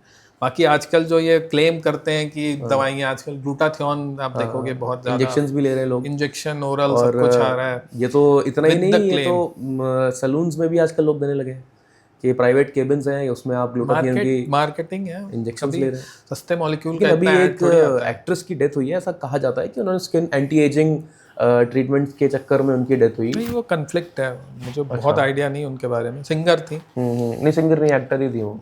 सिंगर थी, कांटा लगा गर्ल। सिंगर नहीं थी? अच्छा, वो सिंगर भी थी क्या? सिंगर तो थी। अच्छा अच्छा, सिंगर थी। उसमें कन्फ्लिक्टिंग है, मुझे बहुत आइडिया नहीं है, तो मैं उसमें नहीं बोलूँगा। बट ग्लूटाथियोन के बारे में, इंजेक्शंस हैं, उससे टेम्परेरी बेनिफिट तो है, लेकिन लेना चाहिए या इसके और भी ऑल्टरनेटिव्स हैं? ग्लूटाथियोन के साथ जो प्रॉब्लम है उसमें साइंटिफिक पार्ट कम है, मार्केटिंग पार्ट ज़्यादा है, obviously because of the cost involve. महंगा मॉलिक्यूल होता है, मार्केट वहीं पे आती है जहाँ पैसा होता है, सिंपल सा रूल है। कोई सस्ते मॉलिक्यूल का कोई ऐड नहीं करता है। 1 रुपए की टैबलेट का कोई ऐड नहीं आता ज़्यादा। 1 रुपए की टैबलेट का तभी ऐड आएगा जब वो पूरी पॉपुलेशन के बहुत अच्छे खासे पॉपुलेशन को, सही बात है, या तो बल्क हो या तो फिर कॉस्ट हो। तो ग्लूटाथियोन के साथ क्लेम्स की प्रॉब्लम है। Glutathione as a molecule is very strong good antioxidant, but आप एंटीऑक्सीडेंट की तरह लो और एंटीऑक्सीडेंट पे आप इतना खर्चा करना चाहते हो, तो फिर ठीक है, वहाँ तक तो चीज़ें सही हैं। अब उस एंटीऑक्सीडेंट को आप क्लेम करो कि भाई ये तो स्किन को इतना गोरा कर देगा, यहाँ फॉल्स क्लेम आ जाता है। अच्छा, तो इसके जो रिजल्ट हैं एक तो बहुत ही कन्फ्लिक्टिंग है। बहुत सारे स्टडीज़ में कोई विजिबल रिजल्ट नहीं है, बहुत सारे लोग को टेम्पररी लगता है। अब वो टेम्पररी एक्चुअल है या साइकोलॉजिकल है, वो भी बड़ा इंपॉर्टेंट फैक्टर है। फॉर एग्जांपल साइकोलॉजिकल, जैसे प्लेसिबो इफेक्ट बोलते हैं, आपको बोलूँ ये लो, ये महंगी क्रीम लगाओ, 10 दिन लगाना, 10 दिन बाद आना, बहुत सुंदर दिखोगे, तो हो सकता है 10 दिन बाद आपको खुद ही लगने लगे हाँ थोड़ी तो स्किन अच्छी हुई है। ओके। और प्लस जब आप कुछ करते हो, मान लो आप इतना खर्च कर रहे हो किसी चीज़ पे, तो कंफाउंडिंग इफेक्ट होता है कि आप फिर और चीज़ों पे भी ध्यान देते हो। अब आप इतना खर्च कर रहे हो गोरा होने के लिए, तो आप धूप से बचाव करोगे ही, सही बात है ना, सनस्क्रीन लगाओगे ही, हो सकता है आप अपनी डाइट भी बहुत अच्छी रखो, तो एक कंफाउंडिंग इफेक्ट भी आता है, केयर आप ओवरऑल करते हो। तो ग्लूटाथियोन के साथ प्रॉब्लम क्या है, क्लेम की, ज़रूरत से ज़्यादा क्लेम किया जाए, ओवर क्लेम करते हैं कि भाई इससे ये हो जाएगा वो हो जाएगा, उतना हो, इसीलिए कई कंट्रीज़ में, मतलब फिलीपींस वगैरह में जो उनका एफडीए है वो उसको बैन करता है, आईवी ग्लूटाथियोन को। अच्छा। और आईवी ग्लूटाथियोन तो हमारे यहाँ भी जो हम लोग की डर्मेटोलॉजी एसोसिएशन है, कन्फ्लिक्टिंग वो है, अच्छा। मतलब इट्स नॉट कि हाँ आप यूज़ कर सकते हो। तो ठीक है डॉक्टर साहब, ये भी बताइए कि स्टूडेंट्स मेनली क्या होता है ना, उनका पैसे कम होते हैं बट उनको स्मार्ट बहुत दिखना है, तो स्टूडेंट स्किन केयर के लिए क्या आप बोलेंगे? आप अफोर्डेबल स्किन केयर वो क्या कर सकते हैं अपनी skin के लिए? स्टूडेंट स्किन केयर को, अफोर्डेबल स्किन केयर को आप स्टूडेंट स्किन केयर बोल रहे हो, ऐसा नहीं है, आजकल स्टूडेंट्स अच्छा खासा यूज़ कर रहे हैं। तो अफोर्डेबल स्किन केयर में वही है कि देखो आप कम पे रहो ना, लेस इज़ मोर वाला जो कंसेप्ट है, आप rather than multiple cheap products की बजाय आप कुछ ही यूज़ करो अच्छे, तो बेसिक्स पे रहो, जो ऐसे मैंने शुरुआत में ही बेसिक बताया कि क्लेंजिंग, मॉइस्चराइजेशन एंड प्रोटेक्शन। तो आप एक बेसिक क्लींजिंग करो, जो भी आपकी स्किन टाइप के हिसाब से आपको जैसा चाहिए फेस वॉश, देन मॉइस्चराइज करो, देन आप डिपेंडिंग ऑन आपका सन एक्सपोजर कितना है उसके हिसाब से, अब उसके बाद सनस्क्रीन लगाओ। अब उसके बाद अगर कोई स्पेसिफिक नीड है बॉडी की, स्किन की, मान लो एक्ने प्रोन स्किन है तो आपने कुछ यूज़ कर लिया, या आपकी पिगमेंटेशन की टेंडेंसी है, धूप में जाते हो डार्क हो जाता है, तो उसके लिए आपने कोई डी पिगमेंटरी क्रीम्स वगैरह यूज़ कर लिया, आजकल तो बहुत सारे हैं। जैसे एक्ने प्रोन स्किन है तो नियासिनामाइड या सैलिसिलिक एसिड बेस्ड लोग यूज़ करते हैं, सीरम्स वगैरह। ग्लो के लिए आर्बुटिन है, कोजिक एसिड है, विटामिन सी है, इस तरह की चीज़ें यूज़ कर सकते हैं। अच्छा। बाकी स्टूडेंट में एंटी एजिंग का तो कोई मतलब ही नहीं है। तो और स्टूडेंट्स हो या कोई भी हो, किस एज पे किसी की भी व्यक्ति को एक डर्मेटोलॉजिस्ट को कंसल्ट करना शुरू कर देना चाहिए अगर वो चाहता है कि मेरी स्किन लंबे समय तक हेल्दी रहे, दिखे, तो क्या कब शुरू कर देना चाहिए? एज पर रिक्वायरमेंट ही करना चाहिए as per need या करना बस चाहिए। कि मेरा मन है कि मैं दिखा डर्मेटोलॉजिस्ट लूँ? को आप जब प्रॉब्लम हो तभी करो, बाकी तो आजकल सोशल मीडिया है ही बेसिक आपको वो करने के लिए। बस हम एज ए डर्मेटोलॉजिस्ट, मेरी यही ओपिनियन है कि ज़रूरत से ज़्यादा ना हो, बेसिक्स पे रहें, लेस इज़ मोर वाला कंसेप्ट हमेशा ध्यान रखें। लेकिन मैं देख रहा हूँ कि आजकल लोग अपनी स्किन को लेकर इतना ज़्यादा कंसर्न है, तो मुझे लगता है जो खाली बैठे हैं वो ज़्यादा कंसर्न है शायद, क्योंकि जब आप एक बार काम में आ जाते हो, आपके पास इतना काम है, आप इतने बिजी हो गए हो, मेरा भी जैसे फ्रेंड सर्कल है, बहुत ज़्यादा लोग इन सब चीज़ों पे ध्यान नहीं देते। इतना है कि हाँ प्रेजेंटेबल दिखते रहो, अपने काम करते रहो, लेकिन घुसे रहने से भी मुझे लगता है कि ज़्यादा मतलब how much skin care is too much skin care वाला क्वेश्चन आ जाएगा ना, कि कुछ भी लगाते जाओ कल के दिन उसका रिएक्शन ही होना है। बिल्कुल, क्योंकि बार बार स्क्रब करने से भी स्किन आपकी बिल्कुल लाइट हो जाएगी, आप कुछ भी उस पर लगाओगे तुरंत रैशेस शुरू हो जाएंगे। इतना ओवर भी नहीं करना चाहिए। तो पुराना बोला गया, अति का भला ना बोलना, अति की भली ना चूक। तो अति की अगर अति आप स्किन केयर की भी करोगे तो आप क्या बटोर रहे हो? एक तरह से प्रोडक्ट्स यूज़ कर रहे हो जिनमें बहुत सारे केमिकल्स हैं। केमिकल तो है ही हर एक प्रोडक्ट में, मैंने बताया ना, प्रिजर्वेटिव, इमल्सिफायर्स, फ्रैग्रेंसेस, इन सब के बिना तो कोई प्रोडक्ट बनता ही नहीं है। तो सबसे common cause of allergy to cosmetics में ये सारे इंग्रेडिएंट आते हैं। तो बहुत सारे यूज़ करोगे तो कहीं ना कहीं मतलब अननेसेसरी भी तो हो जाएगा ना, जहाँ ज़रूरत नहीं है आप यूज़ कर रहे हो। और तो आप अपनी स्किन को पहचानिए, उसकी नीड्स को समझिए, उसके अकॉर्डिंग आप यूज़ करिए स्किन के। और अच्छी डाइट रखिए, स्लीप साइकिल अच्छी होनी चाहिए। स्किन बॉडी से अलग नहीं है, बिल्कुल। स्किन में वही खून दौड़ता है जो शरीर में है, और आपकी शरीर बीमार पड़ेगा तो आपके स्किन का ग्लो ख़राब होगा, आपका शरीर हेल्दी रहेगा तो आपका बहुत सारे, आप इंस्टाग्राम पे, सोशल मीडिया पे आप देखोगे कि लोग बहुत अच्छी जिम या बहुत अच्छी लाइफस्टाइल के बाद उनके स्किन में अलग ही ग्लो आता है। सही बात सब इम्पोर्टेंट है, आपकी मन खुश रहेगा, आप स्वेट से टॉक्सिन्स भी निकल अच्छी जाते हैं। नींद लोगे, आप लाइफस्टाइल अच्छी रखोगे तो उसका भी एक अलग ही ग्लो आता है। नहीं तो ठीक है। और अच्छा, आपने एक फैक्टर का यूज़ किया था, स्ट्रेस, जो कि सबसे बड़ा फैक्टर होता है स्किन को डल करने में भी, हेयर लॉस में भी और बाकी सारी चीज़ों में भी, स्ट्रेस हर चीज़ में है ना? इम्पोर्टेंट। तो आप एटलीस्ट जितना मैंने देखा है आपके क्लिनिक पे, कम से कम 150 पेशेंट्स के लगभग आप देख लेते हो एक दिन में। तो इतने नहीं देखते, इससे काफ़ी कम देखते हैं। जो भीड़ मैं देखता हूँ आपके क्लिनिक पे, वो उसके हिसाब से बता रहा हूँ। 100 भी अगर आप देखते हैं तो 100 पेशेंट्स को देखने के बाद आप अपने स्ट्रेस लेवल को कैसे कंट्रोल में रखते हैं? देखिए, दो चीज़ें होती हैं। स्ट्रेस के हिसाब से अपने आप को एडजस्ट करना, मतलब विद टाइम हम थोड़ा बहुत स्ट्रेस तो एडजस्ट कर लेते हैं ना। जैसे पहली बार जब कोई कठिन चीज़ आपके साथ हुई होगी, फिर 2-4 बार हो चुकी, तो बाद में उससे स्ट्रेस उतना नहीं होता। तो एक तो वो चीज़ होती है कि भाई stress handling capacity with time develop होती है, मेंटल भी फिजिकल भी। और दूसरा, अपने आप को आप स्ट्रांग रखो, हेल्दी रखो। फॉर एग्जांपल मैं सिंपल सा एक पॉइंट बताता हूँ। जिस दिन मैं रात में बहुत अच्छी नींद ले रखी है, 7-8 घंटे की अच्छी नींद ले रखी है, तो उस दिन मुझे छोटी मोटी चीज़ों से कोई इरिटेशन नहीं होता। आराम से मैं खुशी खुशी मरीज देख रहा हूँ, कोई प्रॉब्लम नहीं। जिस दिन मैंने 4 घंटे की नींद ली है, अच्छी नींद नहीं पूरी हुई है, उस दिन मुझे बहुत सारी छोटी छोटी चीज़ों से स्ट्रेस आता है। थोड़ा सा मरीज कॉम्प्लिकेटेड सा लग रहा है तो अरे मन में एक आता है कि इसको कैसे पूरा एग्जामिन करेंगे। तो स्ट्रेस हैंडलिंग कैपेसिटी, अगर आप अच्छी नींद लोगे, आप हेल्दी रहोगे, आप रेगुलर एक्सरसाइज करो, एक तरह से बॉडी को आप स्ट्रॉन्ग एजाइल बना के रखोगे, तो छोटी मोटी चीज़ों से स्ट्रेस नहीं आता। तीसरा, स्ट्रेस वाले जो फैक्टर्स हैं उनसे फिर दूर, अगर कोई ऐसी मॉडिफाई करने वाली चीज़ें हैं। फॉर एग्जांपल, पहले मैं एक हॉस्पिटल में बैठता था, एक क्लिनिक पे बैठता था। हॉस्पिटल में मैं जाता था, वहाँ के पेशेंट ख़त्म हुए नहीं कि यहाँ पे पेशेंट आने लगे, फिर देर होने लगती थी, फिर एक लगता था कि भाई नेगेटिव इमेज जा रही है, स्ट्रेस बढ़ने लगता था। तो इस स्ट्रेस को कैसे अवॉइड करें? या तो आप फिर भाई दोनों क्लिनिक में गैप रखो, या पेशेंट्स कम देखो, या फिर एक जगह छोड़ दो। तो ये एक सिचुएशन दे रहा हूँ। ऐसे ही हमारे लाइफ में भी बहुत सारे फैक्टर्स होते हैं जिनमें हम मॉडिफिकेशन करके अपने स्ट्रेस लेवल को कम कर सकते हैं।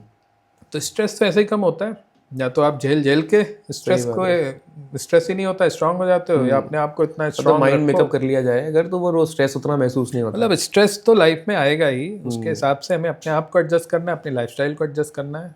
ऑब्वियसली अगर कोई चीज़ दिमाग को लगातार परेशान कर रही है तो फिर उसका इफेक्ट बॉडी पे दिखेगा, स्किन पे दिखेगा, बालों पे दिखेगा। तो डॉक्टर साहब, मैं एक छोटा सा सेगमेंट इसमें लेके चल रहा हूँ, मिथ वर्सेस फैक्ट्स का। तो आप बताइएगा कि एक तो शेव करने से दाढ़ी जल्दी आती है और बाल मोटा आता है, ये दोनों जगह के लिए, यहाँ के लिए भी है और बालों के लिए भी है? नहीं, ऐसा नहीं है, मिथ है ये। क्यों? शेव करने से बेसिकली एक एंगल पे बाल कटते हैं जो कि ज़्यादा थिक दिखते हैं, पॉइंटी चुभते हुए दिखते हैं, उससे लगता है कि वो थिक हो गया, बट एक्चुअली ऐसा नहीं है। तो शेविंग, इनफैक्ट ये इंपॉर्टेंट क्वेश्चन फीमेल्स में होता है, जो फीमेल्स शेवर यूज करती हैं, तो उनके लिए ज़्यादा इंपॉर्टेंट। मेल को तो जो थिक आए क्या दिक्कत है, फीमेल्स को लगता है कि मान लो शेव कर लिया पैर का बाल तो फिर ज़्यादा थिक बाल आएंगे, तो ऐसा नहीं है, ये मिथ है। अच्छा। और क्या हम अपनी एजिंग को रिवर्स कर सकते हैं? स्किन में रिंकल्स वगैरह सब गायब कर सकते हैं बिना बोटॉक्स और इन सब चीज़ों के? भाई इतना सिंपल तो अभी नहीं है, बट हाँ कुछ चीज़ें करके रिवर्स तो पता नहीं। अगर ट्रू एजिंग हो रही है तो obviously that can not be reverse, but हाँ अपीयरेंस वाइज एजिंग है। फॉर एग्जांपल, किसी का वेट बहुत ज़्यादा है, उसके जाऊ बन रहे हैं, मुंह लटक रहा है, डबल चिन हो रही है, तो ऑब्वियसली वेट कम करने के बाद और उसकी एज काफ़ी कम दिखने लगती है अपीयरेंस वाइज। तो बहुत सारी चीज़ें हैं जिनको आप कर भी सकते हो और नहीं भी कर सकते हो। अच्छा। तो सबका जो जिस्ट है वही है कि आप ओवरऑल लाइफस्टाइल और हेल्थ को जितनी अच्छी रखो उतनी आपकी स्किन भी अच्छी रहेगी। बाकी जो नॉन मॉडिफाइबल जेनेटिक फैक्टर है, आपकी जेनेटिकली स्किन जैसी है, उसमें बहुत चेंज करना मुश्किल है विदाउट दीज ट्रीटमेंट्स। और जिम करने से हेयर लॉस होता है? जिम करने से हेयर लॉस हो सकता है, हेयर लॉस होता है, ज़रूरी नहीं हमेशा।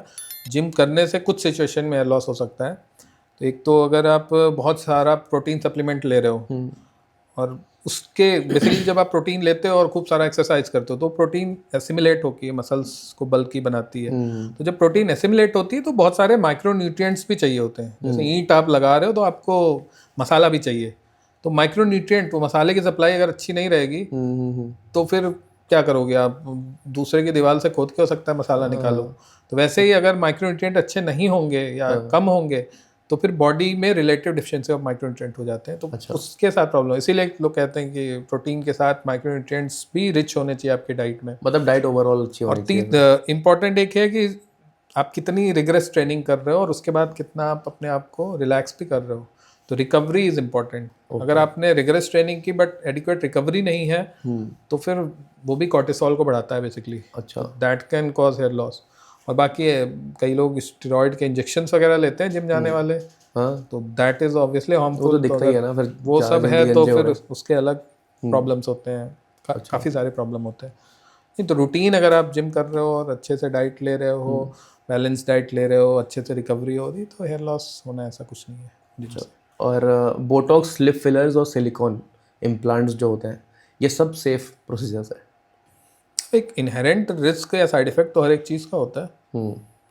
तो सिलिकॉन तो हम लोग नहीं यूज़ करते, बोटॉक्स फिलर ऑब्वियसली बहुत ज़्यादा यूज़ नहीं, करते हैं। कई सारी बाहर की कंट्रीज में सिलिकॉन इम्प्लांट्स भी होते सिलिकॉन इम्प्लांट मतलब प्लास्टिक सर्जन्स का plastic ज़्यादा surgeons डोमेन है, हम लोग का डोमेन नहीं है। ब्रेस्ट ऑगमेंटेशन वगैरह में वहाँ यूज़ होता है, तो that is domain of plastic surgeon. बाकी बोटॉक्स और फिलर्स तो मतलब यूज़ करते हैं, प्रैक्टिकली ठीक है, सेफ है, इतनी कोई अनसेफ चीज़ें नहीं। उनके जो एक इनहेरेंट साइड इफेक्ट्स हैं वो हैं, इनहेरेंट रिस्क हैं, साइड इफेक्ट ना बोलें। और वो सब चीज़ें जब आप एक ट्रेंड हैंड के थ्रू आप जाते हो हाँ। तो वो चीज़ें काफ़ी कम हो जाती हैं। अच्छा। और बाकी कॉस्ट इन्वॉल्व है, कॉस्टली चीज़ें हैं ये। और हेयर कलर को यूज़ करने से भी हेयर फॉल बहुत ज़्यादा होता है? डिपेंड करता है कि अगर आपको हेयर कलर बेसिकली टेक्सचर को खराब, रूट्स पे तो ज़्यादा इफेक्ट नहीं डालता। तो हेयर कलर से हेयर फॉल या हेयर का टेक्सचर खराब हो सकता है अगर आपकी क्वालिटी खराब है। और दूसरा, हेयर कलर से आपको एलर्जी है, अगर बहुत लोग को स्कैल्प में एलर्जी होती है तो फिर वो बार बार स्कैल्प में इन्फ्लेमेशन करता है, तो उसके कारण सेकेंडरी इफेक्ट के थ्रू हेयर फॉल हो सकता है। और एक योगा में नेल्स रब करते हैं, इससे कहते हैं इससे बाल अच्छे रहते हैं। क्या इसको बालायाम बोलते हैं आई थिंक। हाँ, इसके बारे में मेरे को कोई ऐसा आइडिया नहीं है कि ऐसी कोई नस है यहाँ पे जुड़ी हुई जो बालों को उगाती है। ओके। मुझे तो कन्फ्लिक्टिंग ही लगता है इसका भी। अच्छा, और दूसरा कि बच्चों का मुंडन इसलिए करते हैं क्योंकि एक तो उनके डेविल हेयर ख़त्म हो जाए जो उनके पुराने जन्म के हैं, और दूसरा कि उनके बाल मुंडन के बाद से ही अच्छे आना शुरू होते हैं।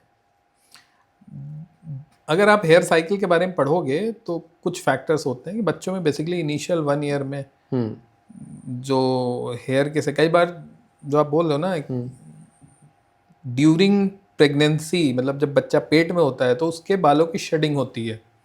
अच्छा। तो वो शेडिंग कई बार डिलीवरी के बाद भी होती है। कई बार देखे होंगे कि डिलीवरी के बाद बच्चे के एकदम से बाल गायब हो गए। तो शुरू में सिंक्रोन, मतलब एक चीज़ होती है सिंक्रोनस या एसिंक्रोनस हेयर साइकिल। हमारी एसिंक्रोनस में एट ए टाइम हमारे सारे बाल अलग अलग फेज में होते हैं, कुछ झड़ने की फेज में, कुछ ग्रोथ की फेज में। बच्चों में जब फीटस जब पेट के अंदर होता है उसके सिंक्रोनस हेयर होती है, एक साथ वो ग्रो करते हैं, एक साथ झड़ते हैं। अच्छा। तो कई बार पोस्ट डिलीवरी बच्चा एकदम से गंजा हो जाता है। और दूसरा, तो ये कई बार पेरेंट्स कुछ घबरा जाते हैं, बट ऐसा अधिकतर नहीं होता है और डरने का कुछ नहीं होता है। दूसरा, बच्चों में तो हम ये बोलते हैं कि कई बार शुरू के 2-3 साल अच्छी ग्रोथ नहीं आती है। इनफैक्ट अप टू 5 ईयर्स हम बोलते हैं अगर बालों में कोई मेजर इशू नहीं है, खुजली नहीं है, दाने पड़ के पैचेस में हेयर लॉस नहीं हो रहा है या टेक्सचर बहुत ख़राब नहीं है, तो अगर बस बालों की डेंसिटी थोड़ी कम है तो आपको आराम से 3 से 5 साल तक वेट कर सकते हो। उसके बाद कई बार बाल अच्छे होते हैं बच्चों में। अच्छा। और थोड़ी सी आप लाइट थ्रो करिए, कुछ ऐसे एसिड्स हैं जो कि ज़्यादातर लोग पैकेट्स के पीछे पड़ते हैं और उन पर भरोसा हो जाता है कि हाँ ये हमारे इफेक्ट अच्छा सा करेगा। एक तो सैलिसिलिक एसिड, इसके बारे में थोड़ा सा एजुकेट करिए। और आगे क्या, मैं एक साथ बता देता हूँ। सैलिसिलिक एसिड है, ग्लाइकोलिक एसिड है, रेटिनॉल है, लैक्टिक एसिड है, हाइलुरोनिक एसिड है, नाइसिनामाइड है और ग्लूटाथियोन के इंजेक्शन है। ठीक है, तो मैं क्लासिफाई कर देता हूँ। पहले तो सैलिसिलिक एसिड होता है और ग्लाइकोलिक एसिड, लैक्टिक एसिड और मैंडलिक एसिड। तो ये तीनों जो हैं, ग्लाइकोलिक, लैक्टिक और मैंडलिक, ये हैं अल्फा हाइड्रोक्सी एसिड। सैलिसिलिक है बीटा हाइड्रोक्सी एसिड, सुना होगा AHA। तो alpha hydroxy acids, beta hydroxy acid basically lipophilic होता है। तो ये जो आपकी ऑयल की ग्लैंड्स होती हैं उनको पेनेट्रेट करके उनकी क्लीनिंग करता है। इसीलिए सैलिसिलिक एसिड का यूज़ सबसे ज़्यादा, बहुत ज़्यादा अगर ऑयली स्किन है या एक्ने प्रोन स्किन में, उसमें यूज़ होता है। अच्छा। तो इसका सबसे ज़्यादा रोल इसी में होता है। सीबम को क्लीन करता है, ग्लैंड्स को क्लीन करता है, सीबो सप्रेसिव होता है, थोड़ा ड्राई भी करता है स्किन को। तो बहुत ड्राई स्किन वाला अगर सैलिसिलिक एसिड ज़्यादा यूज़ करेगा तो हो सकता है उसको इरिटेशन या रूखापन लगे। दूसरा जो 3 एसिड आपने बताया, ग्लाइकोलिक, लैक्टिक एंड मैंडलिक, ये होते हैं आपके एक्सफोलिएटर्स। तो जैसे हम लोग तो पील्स में यूज़ करते हैं 30%, 50% ग्लाइकोलिक एसिड। तो इनका ग्लाइकोलिक एसिड का मॉलिक्यूलर वेट कम होता है, फिर लैक्टिक एसिड होता है, फिर मैंडलिक एसिड होता है। इन दोनों का मॉलिक्यूलर वेट थोड़ा ज़्यादा होता है। ग्लाइकोलिक एसिड थोड़ा स्ट्रॉन्ग है टेक्निकली बोला जाए, लैक्टिक और मैंडलिक थोड़े माइल्ड है। तो इनका यूज़ होता है एक्सफोलिएशन के लिए। अच्छा। तो अलग अलग क्रीम्स में अलग अलग कॉन्सेंट्रेशन, 3%, 6%, 12%। बहुत आजकल तो होम बेस्ड पील भी आने लगी हैं, लोग यूज़ करने लगे हैं, तो उसमें थोड़ी ज़्यादा कंसंट्रेशन होती है। तो इसका काम है बेसिकली एक्सफोलिएशन, कि डेड स्किन हट जाए, तो न्यूअर स्किन जो आएगी वो थोड़ी सी ज़्यादा शाइनी होगी। एक्सफोलिएट होगी तो साथ में उसके सेल के अंदर का मेलानिन भी क्लीन होता है, तो ओवरऑल थोड़ा पिगमेंटेशन कम होता है। बट वही है, ज़रूरत से ज़्यादा यूज़ कर लिया, हाई कॉन्सेंट्रेशन में यूज़ कर लिया तो इरिटेशन का भी रिस्क है। सन प्रोटेक्शन अच्छा साथ में नहीं किया तो उल्टा इफेक्ट भी हो सकता है, क्योंकि जो भी डेड स्किन हटने के बाद नई स्किन होती है वो ज़्यादा सेंसिटिव होती है, तो साथ में आपको एक्स्ट्रा केयरफुल भी रहना होता है। फिर आपने बोला hyaluronic acid. Hyaluronic acid is basically जो हमारे स्किन में जो हमारा डर्मिस है उसमें जो वाटर को रिटेन करने वाला मॉलिक्यूल है, hyaluronic acid. Hyaluronic acid is moisturiser. ठीक। और फिर रेटिनॉल इज बेसिकली रेटिनॉइड्स जिनको बोलते हैं, एंटी एजिंग के लिए। एंटी एजिंग के लिए रेटिनॉइड बहुत सारे, जैसे हमने आइसोटेट्राइन के बारे में बात की, वो रेटिनॉइड है। उसके अलावा आपके ट्रेटिनॉइन, रेटिनॉल, रेटिनल डाइड, ये सब रेटिनॉल्स होते हैं। इनका रोल होता है बेसिकली एंटी एजिंग में। आपको मजे की बात बताऊं, रेटिनॉल सबने सुना होता है, ट्रेटिनॉइन कम लोगों ने सुना होता है। और tretinoin is cheaper molecule, much more cheaper than retinol. Retinoin वो 0.25, tretinoin 0.025, 0. It is much more stronger, almost, अगर याद एग्जैक्ट याद नहीं, but 20 times stronger than retinol होता है। अच्छा, तो ये इतना this is the famous effect क्यों ऑफ मार्केटिंग। रेटिनॉल के बारे में सबने सुना है, रेटिनॉल के बारे में कम लोगों ने सुना। हालांकि रेटिनॉइन से इरिटेशन का रिस्क भी रेटिनॉल का कंपैरिजन में ज़्यादा होता है। Okay. तो मार्केटिंग का बेसिक रूल यही है कि आपको प्रोडक्ट वही सबसे ज़्यादा एडवर्टाइज किए जाएंगे जो सेफ हो, क्योंकि अगर आप मास्क को मतलब किसी एक को भी इंडोर्स कर रहे हो तो सेफ्टी बहुत इरिटेट नहीं important करना है। चाहिए वो। सबसे जैसे ग्लूटाथियोन, बायोटिन, कोलेजन, ये सारी चीज़ें सेफ हैं। ओके, प्रॉब्लम क्या है फॉल्स क्लेम की, और मोस्टली दे आर कॉस्टली। नहीं, मार्केटिंग गिमिक भी तो है ना, बिना उसके मार्केटिंग कैसे चलेगी इतनी हाँ, ज्यादा? तो वही तो एज किसी चीज को लाना है मार्केट में तो कुछ तो बताना ही हम तो पड़ेगा। साइंस के बंदे, हम तो उसके पीछे का फैक्टर बताएंगे ना। जैसे कोलेजन है, आजकल मेरे से बहुत पूछते हैं, मैंने आज तक कोलेजन कभी प्रिस्क्राइब नहीं किया। लोग बहुत कॉमनली पूछते हैं कोलेजन सप्लीमेंट से ये होगा वो होगा। तो कोलेजन अगर आपको बताएं, यूरोपियन जो रेगुलेटरी सोसाइटी है वो तो कोलेजन को एंटी एजिंग क्लेम के साथ बैन कर रखा है कि आप इस क्लेम के साथ तो प्रोडक्ट नहीं बेच सकते। अच्छा, वो क्या बोलते हैं कि कोलेजन आप खाओगे तो आपका कोलेजन बिल्ड होगा। आपको बेसिक बायोलॉजी अगर पढ़ी है तो जब भी जो डाइजेस्टिव सिस्टम या पाचन तंत्र पढ़ते हैं, तो जब भी आप कुछ खाते हो तो नीचे जाके सारे एंजाइम्स उसको ब्रेक करके अमीनो एसिड या very short chain of amino acid में ब्रेक कर देते हैं। तो बेसिकली वो तो कोलेजन तो बनी रहा, आप तो एक गुड सोर्स ऑफ प्रोटीन की तरह उसको ले रहे हो ना। कोरियन स्किन केयर पे आ जाते हैं प्लीज। मैं ये टॉपिक एक ऐसा टॉपिक है कि आज के टाइम में हर किसी को ग्लास स्किन चाहिए, बिना ये समझे कि हमारा ज्योग्राफिकल फैक्टर क्या है, जेनेटिक, वही कह रहा हूँ, जेनेटिक्स एक चीज होती है ना। कोरियन स्किन केयर तो इंडिया में पैदा हो गए कोरियन स्किन, मतलब ग्लास स्किन से इतना ज्यादा ऑब्सेशन लोगों को है क्यों? के ब्यूटी बोलते हैं। मतलब ये सिर्फ कल्चर की वजह से, जो के पॉप कल्चर आया उसी की वजह से कोरियन स्किन केयर आया, कोरियन प्रोडक्ट्स स्किन अच्छी होती है जेनेटिकली। और कोरियन स्किन, अगर हम साइंस की बस बात करें तो इसका जो बेसिक है कि वो है कि मल्टी स्टेप, मतलब 7 से 10 स्टेप होते हैं। Multi step skin routine with very mild ingredients, not very harsh ingredient. तो अच्छा, के ब्यूटी या कोरियन रूटीन यही होता है। अब उसमें फिर बहुत सारी चीज़ें होती हैं, बहुत डिटेल्ड हो जाएगा, बट ये है साइंस। अब उसी को कई बार लोगों ने उसकी पूरी की पूरी मार्केटिंग, मतलब साइंस तो पीछे छोड़ दीजिए, पूरा एक फेशियल कर रहे हैं, कोरियन फेशियल, और ये पता नहीं क्या आने लगे हैं कितने सारे। नहीं, ये इफेक्टिव है कोरियन स्किन केयर का जो रूटीन है, क्या वो हमारे लिए इफेक्टिव है? नहीं, हमारे लिए मतलब आप क्या एम के साथ, आप ये एम के साथ करोगे आपकी स्किन कोरियन ग्लास स्किन क्या होती है? चमकदार स्किन बिल्कुल। अगेन ये जो टर्म है ये खुद ही मार्केटिंग को बढ़ावा देने वाला टर्म है। ग्लास या शाइनी स्किन, आप मतलब ग्लास स्किन तो सबकी तो हो ही नहीं सकती ना। अब आपके तो बेसिकली एक well hydrated shiny non stand skin is technically glass skin. Okay, तो जो बेसिक्स हैं वो आप अच्छे से कर रहे हो, हाइड्रेटेड रख रहे हो, जिसके कारण एक सपलनेस, एक नेचुरल शाइन आ रही है स्किन में, टैनिंग वगैरह नहीं है, तो वही है आपकी ग्लास स्किन। लेकिन ऐसा क्या बेटर कर रहे हैं वो बाकी लोगों से कोरिया में कि उनके प्रोडक्ट्स इतने अच्छे हैं? कुछ तो बेटर कर ही रहे हैं ना, क्योंकि हमारे यहाँ जैसे सड़क पे मूंगफली और सब्जी मिलती है, वैसे वहाँ पे सड़क पे मास्क मिलते हैं। एक वीडियो देख रहा था यूट्यूब पे ही कि वहाँ पे जगह जगह पे मास्क मिल रहे हैं। चारकोल मास्क है, पील ऑफ मास्क है, ऑरेंज मास्क है, और अभी तो एक वो फिश मास्क भी कोई है कि मतलब हमारे यहाँ भी तो इतने मिलने लगे। अब से 10 साल पहले कहाँ कुछ मिलता था, कुछ नहीं अभी 10 साल बाद देखो आप, हम कोरिया को पीछे छोड़ देंगे। विद इन 10 ईयर आप देखो कितना चेंज हुआ है। तो ये देखिए सोशल चेंज होता है, सोसाइटी वाइज आपको तो पता है ना कि दे आर, हम अभी lower class middle class education wise देखा जाए या हम इकोनॉमिकली देखा जाए थोड़े पीछे तो है ही, बिल्कुल। लेकिन तो ये सब ओवरऑल सोसाइटी का चेंज होता है। तो जैसे जैसे जो बोलते हैं ना डिस्क्रिशनरी इनकम बढ़ती है, लोगों के पास एक्स्ट्रा मनी, मतलब डिस्क्रिशनरी इनकम बेसिकली जो बेसिक नीड्स के बाद जो वांट्स में आ इनकम जाती बनती है, तो नीड की जगह वांट्स पे आ जाते हैं कि वो नीड पे नहीं खर्च होती, वो वांट्स पे खर्च होती है। तो वो खर्च होगी आपके कपड़ों पे, लाइफस्टाइल पे, स्किन केयर पे। तो जैसे जैसे वो चीज़ें बढ़ेंगी वैसे वैसे फिर तो डिमांड सप्लाई का गेम है। जैसे जैसे लोग ज़्यादा सर्च करेंगे, हिंट मिलेगा कि भाई अब तो बहुत ज़्यादा, अब तो गाँव में भी लोग सर्च करने लगे हैं। हाँ, बहुत वैसे वैसे गाँव में मार्केटिंग पहुँचेगी। गांव में आपको मैं बताता हूँ कि आज से कई साल पहले गांव में कहते थे कि राख से हाथ धोने से और बॉडी पे लगाने से आपकी बॉडी हेल्दी रहेगी, है ना। गांव वाले अब शिफ्ट हो चुके हैं बॉडी वॉशेस पे।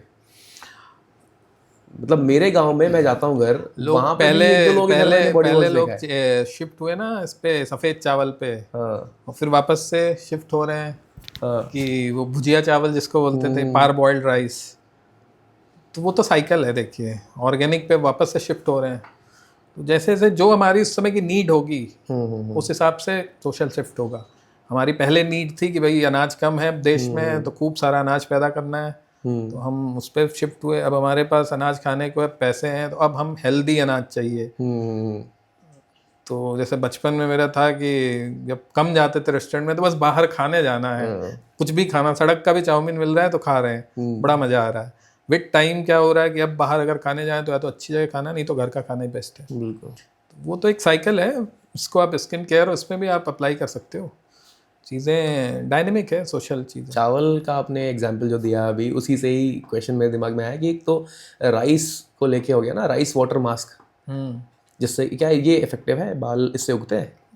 नहीं, बाल उगाने का तो मुझे नहीं, बाल उगते हैं, as in बाल उससे हेल्दी होते हैं। राइस वाटर मास्क, इस तरह के बहुत सारे मास्क होते हैं, हाइड्रेशन और राइस वाटर से धोना टेक्सचर अच्छा बाल। रखने के लिए लोग करते हैं। नहीं, बहुत ये सारी है, चीज़ें हमारे यहाँ होता है इससे। प्रैक्टिकली उतना ड्रामेटिक इफेक्ट ऐसा कुछ नहीं आता। बाकी जो लोग करते ज़्यादा हैं वो ज़्यादा अच्छा बता पाएंगे, मेरा इसमें एक्सपीरियंस बहुत ज़्यादा नहीं है। अच्छा, बालों में अनियन जूस लगाने से बाल। अनियन जूस जो है वो सबसे बड़ा एग्जाम्पल है आपको ये बताने के लिए कैसे मार्केटिंग सिर्फ पूरे सोसाइटी की थिंकिंग को चेंज कर सकती है। एक टाइम पे तो हमारे जूस के सारे प्रोडक्ट्स अनियन के आ रहे थे। मैं बताता हूँ, अनियन शैम्पू, अनियन जूस। पुराने लोग को जब एलोपेशिया एरियाटा एक चीज़ होती है जिसमें अच्छा। पैची हेयर लॉस हो जाता है, गाँव गिराव के जो पेशेंट आते हैं बोलते हैं बलखौरा हो गया हमारे, तो वहाँ पे लोग इरिटेंट की तरह, उसके हमारे जो मेडिकल लिटरेचर है उसमें भी इरिटेंट्स यूज़ करते हैं हम लोग अच्छा। As a treatment. एथेनॉल है, DPCM, मतलब देयर आर केमिकल्स जो कि यूज़ करते हैं। आप स्किन को इरिटेट करते हो तो एक तरह से इम्यून सिस्टम जो बालों को डैमेज कर रहा होता है वो उसकी डायरेक्शन चेंज हो जाती है टुवर्ड्स इरिटेशन, तो बाल प्रिजर्व हो जाते हैं। तो लोग अनियन जूस को यूज़ करते थे एज एन इरिटेंट। इनफैक्ट कुछ लोग गार्लिक और अदरक भी यूज़ करते थे, तो उससे अच्छा रिजल्ट आता था। उसी चीज़ को बस वो जो बाल उगाता था बिकॉज ऑफ इन एलोपेशिया एरियाटा, उसी को उन्होंने फिर नॉर्मल हेयर लॉस में भी मार्केटिंग कर करके, अच्छा, कि भाई अनियन से इसमें सल्फेट्स होते हैं और बिकॉज सल्फेट वाले अमीनो एसिड बालों में ज़्यादा हैं तो ये उनको इम्प्रूव करता है, but this is totally false claim. तो as an irritant onion juice is very good for alopecia areata, but उसके आगे हेयर ग्रोथ में इसका रोल मुझे नहीं लगता कोई कंट्रोवर्शियल है, कोई ऐसा एविडेंस नहीं है साइंटिफिक। और जो होममेड मास्क होते हैं, एक तो जैसे दही के साथ बेसन को और चंदन को मिला के लोग अपने फेस पे लगाते हैं ग्लो के लिए भी, और बाकी चीज़ें मुल्तानी हमारी मिट्टी, मम्मी भी बचपन में हम लोग को लगाती मुल्तानी मिट्टी भी एक चीज़ है कि जिनको स्किन को ड्राई करना है, ऑयली स्किन बहुत ज़्यादा है, तो मुल्तानी मिट्टी का यूज़ कर सकते हैं। तो क्या ये इफेक्टिव है लॉन्ग रन में, या सिर्फ ये भी एक मिथ है? नहीं, मिथ तो नहीं है टोटली। मैंने बोला ना, इन सब चीज़ों में क्लेम और सेफ्टी दो चीज़ें इंपॉर्टेंट है। आप चीज़ों को सेफ रखो और क्लेम उतना ही करो जो करती है। आप अनसेफ कर रहे हो या ज़रूरत से ज़्यादा क्लेम कर रहे हो, प्रॉब्लम हमें उससे है। तो सालों से लोग करते आ रहे हैं, मैं बताया ना, मेरी मम्मी भी हम लोग को यूज़ करवाती थी, तो चीज़ें कर रहे हैं। मुल्तानी मिट्टी बचपन में हमने भी लगाई है, बेसन और हल्दी के बोल लगा के गोल, और दही से स्कैल्प क्लीन करना। ओके। तो ये सब चीज़ें, टर्मरिक हल्दी डाल दिया, और एलोवेरा बेस, हनी बेस, बहुत सारे तरह के होते हैं। अच्छा, हाँ, तो जो टर्मरिक से याद है, हल्दी का जो फंक्शन होता है शादियों में, तो हल्दी को स्किन पे लगाने का कोई एक साइंटिफिक रीज़न है? उसमें कुरकुमिन होता है, टेट्राहाइड्रोकरकमिन। तो बेसिकली कुछ तो रोल है उसका। जो एक्सट्रैक्ट है हल्दी का, उसका साइंटिफिक यूज़ होता है। अच्छा। तो टोटली नॉन साइंटिफिक नहीं है ये, मतलब it's not just culture, there is some science behind it. In fact हमारे कल्चर में बहुत सारी चीज़ें हैं जिनमें साइंस पीछे होता है, तो हाँ ये है।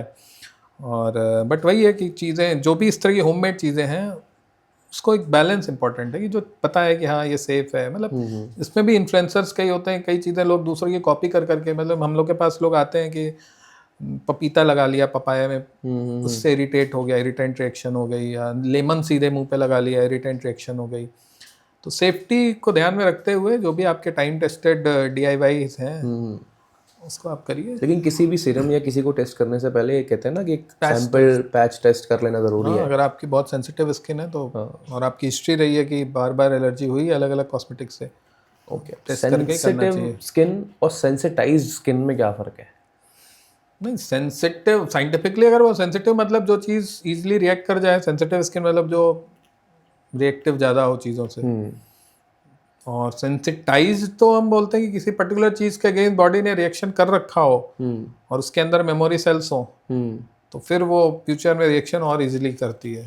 अच्छा, मतलब मुझे नहीं पता इसमें मतलब कैसा आपने क्या। सेंसिटिव स्किन तो जैसे मान लीजिए मुझे जेनेटिकली मिल गई या मेरी स्किन पहले से ही है।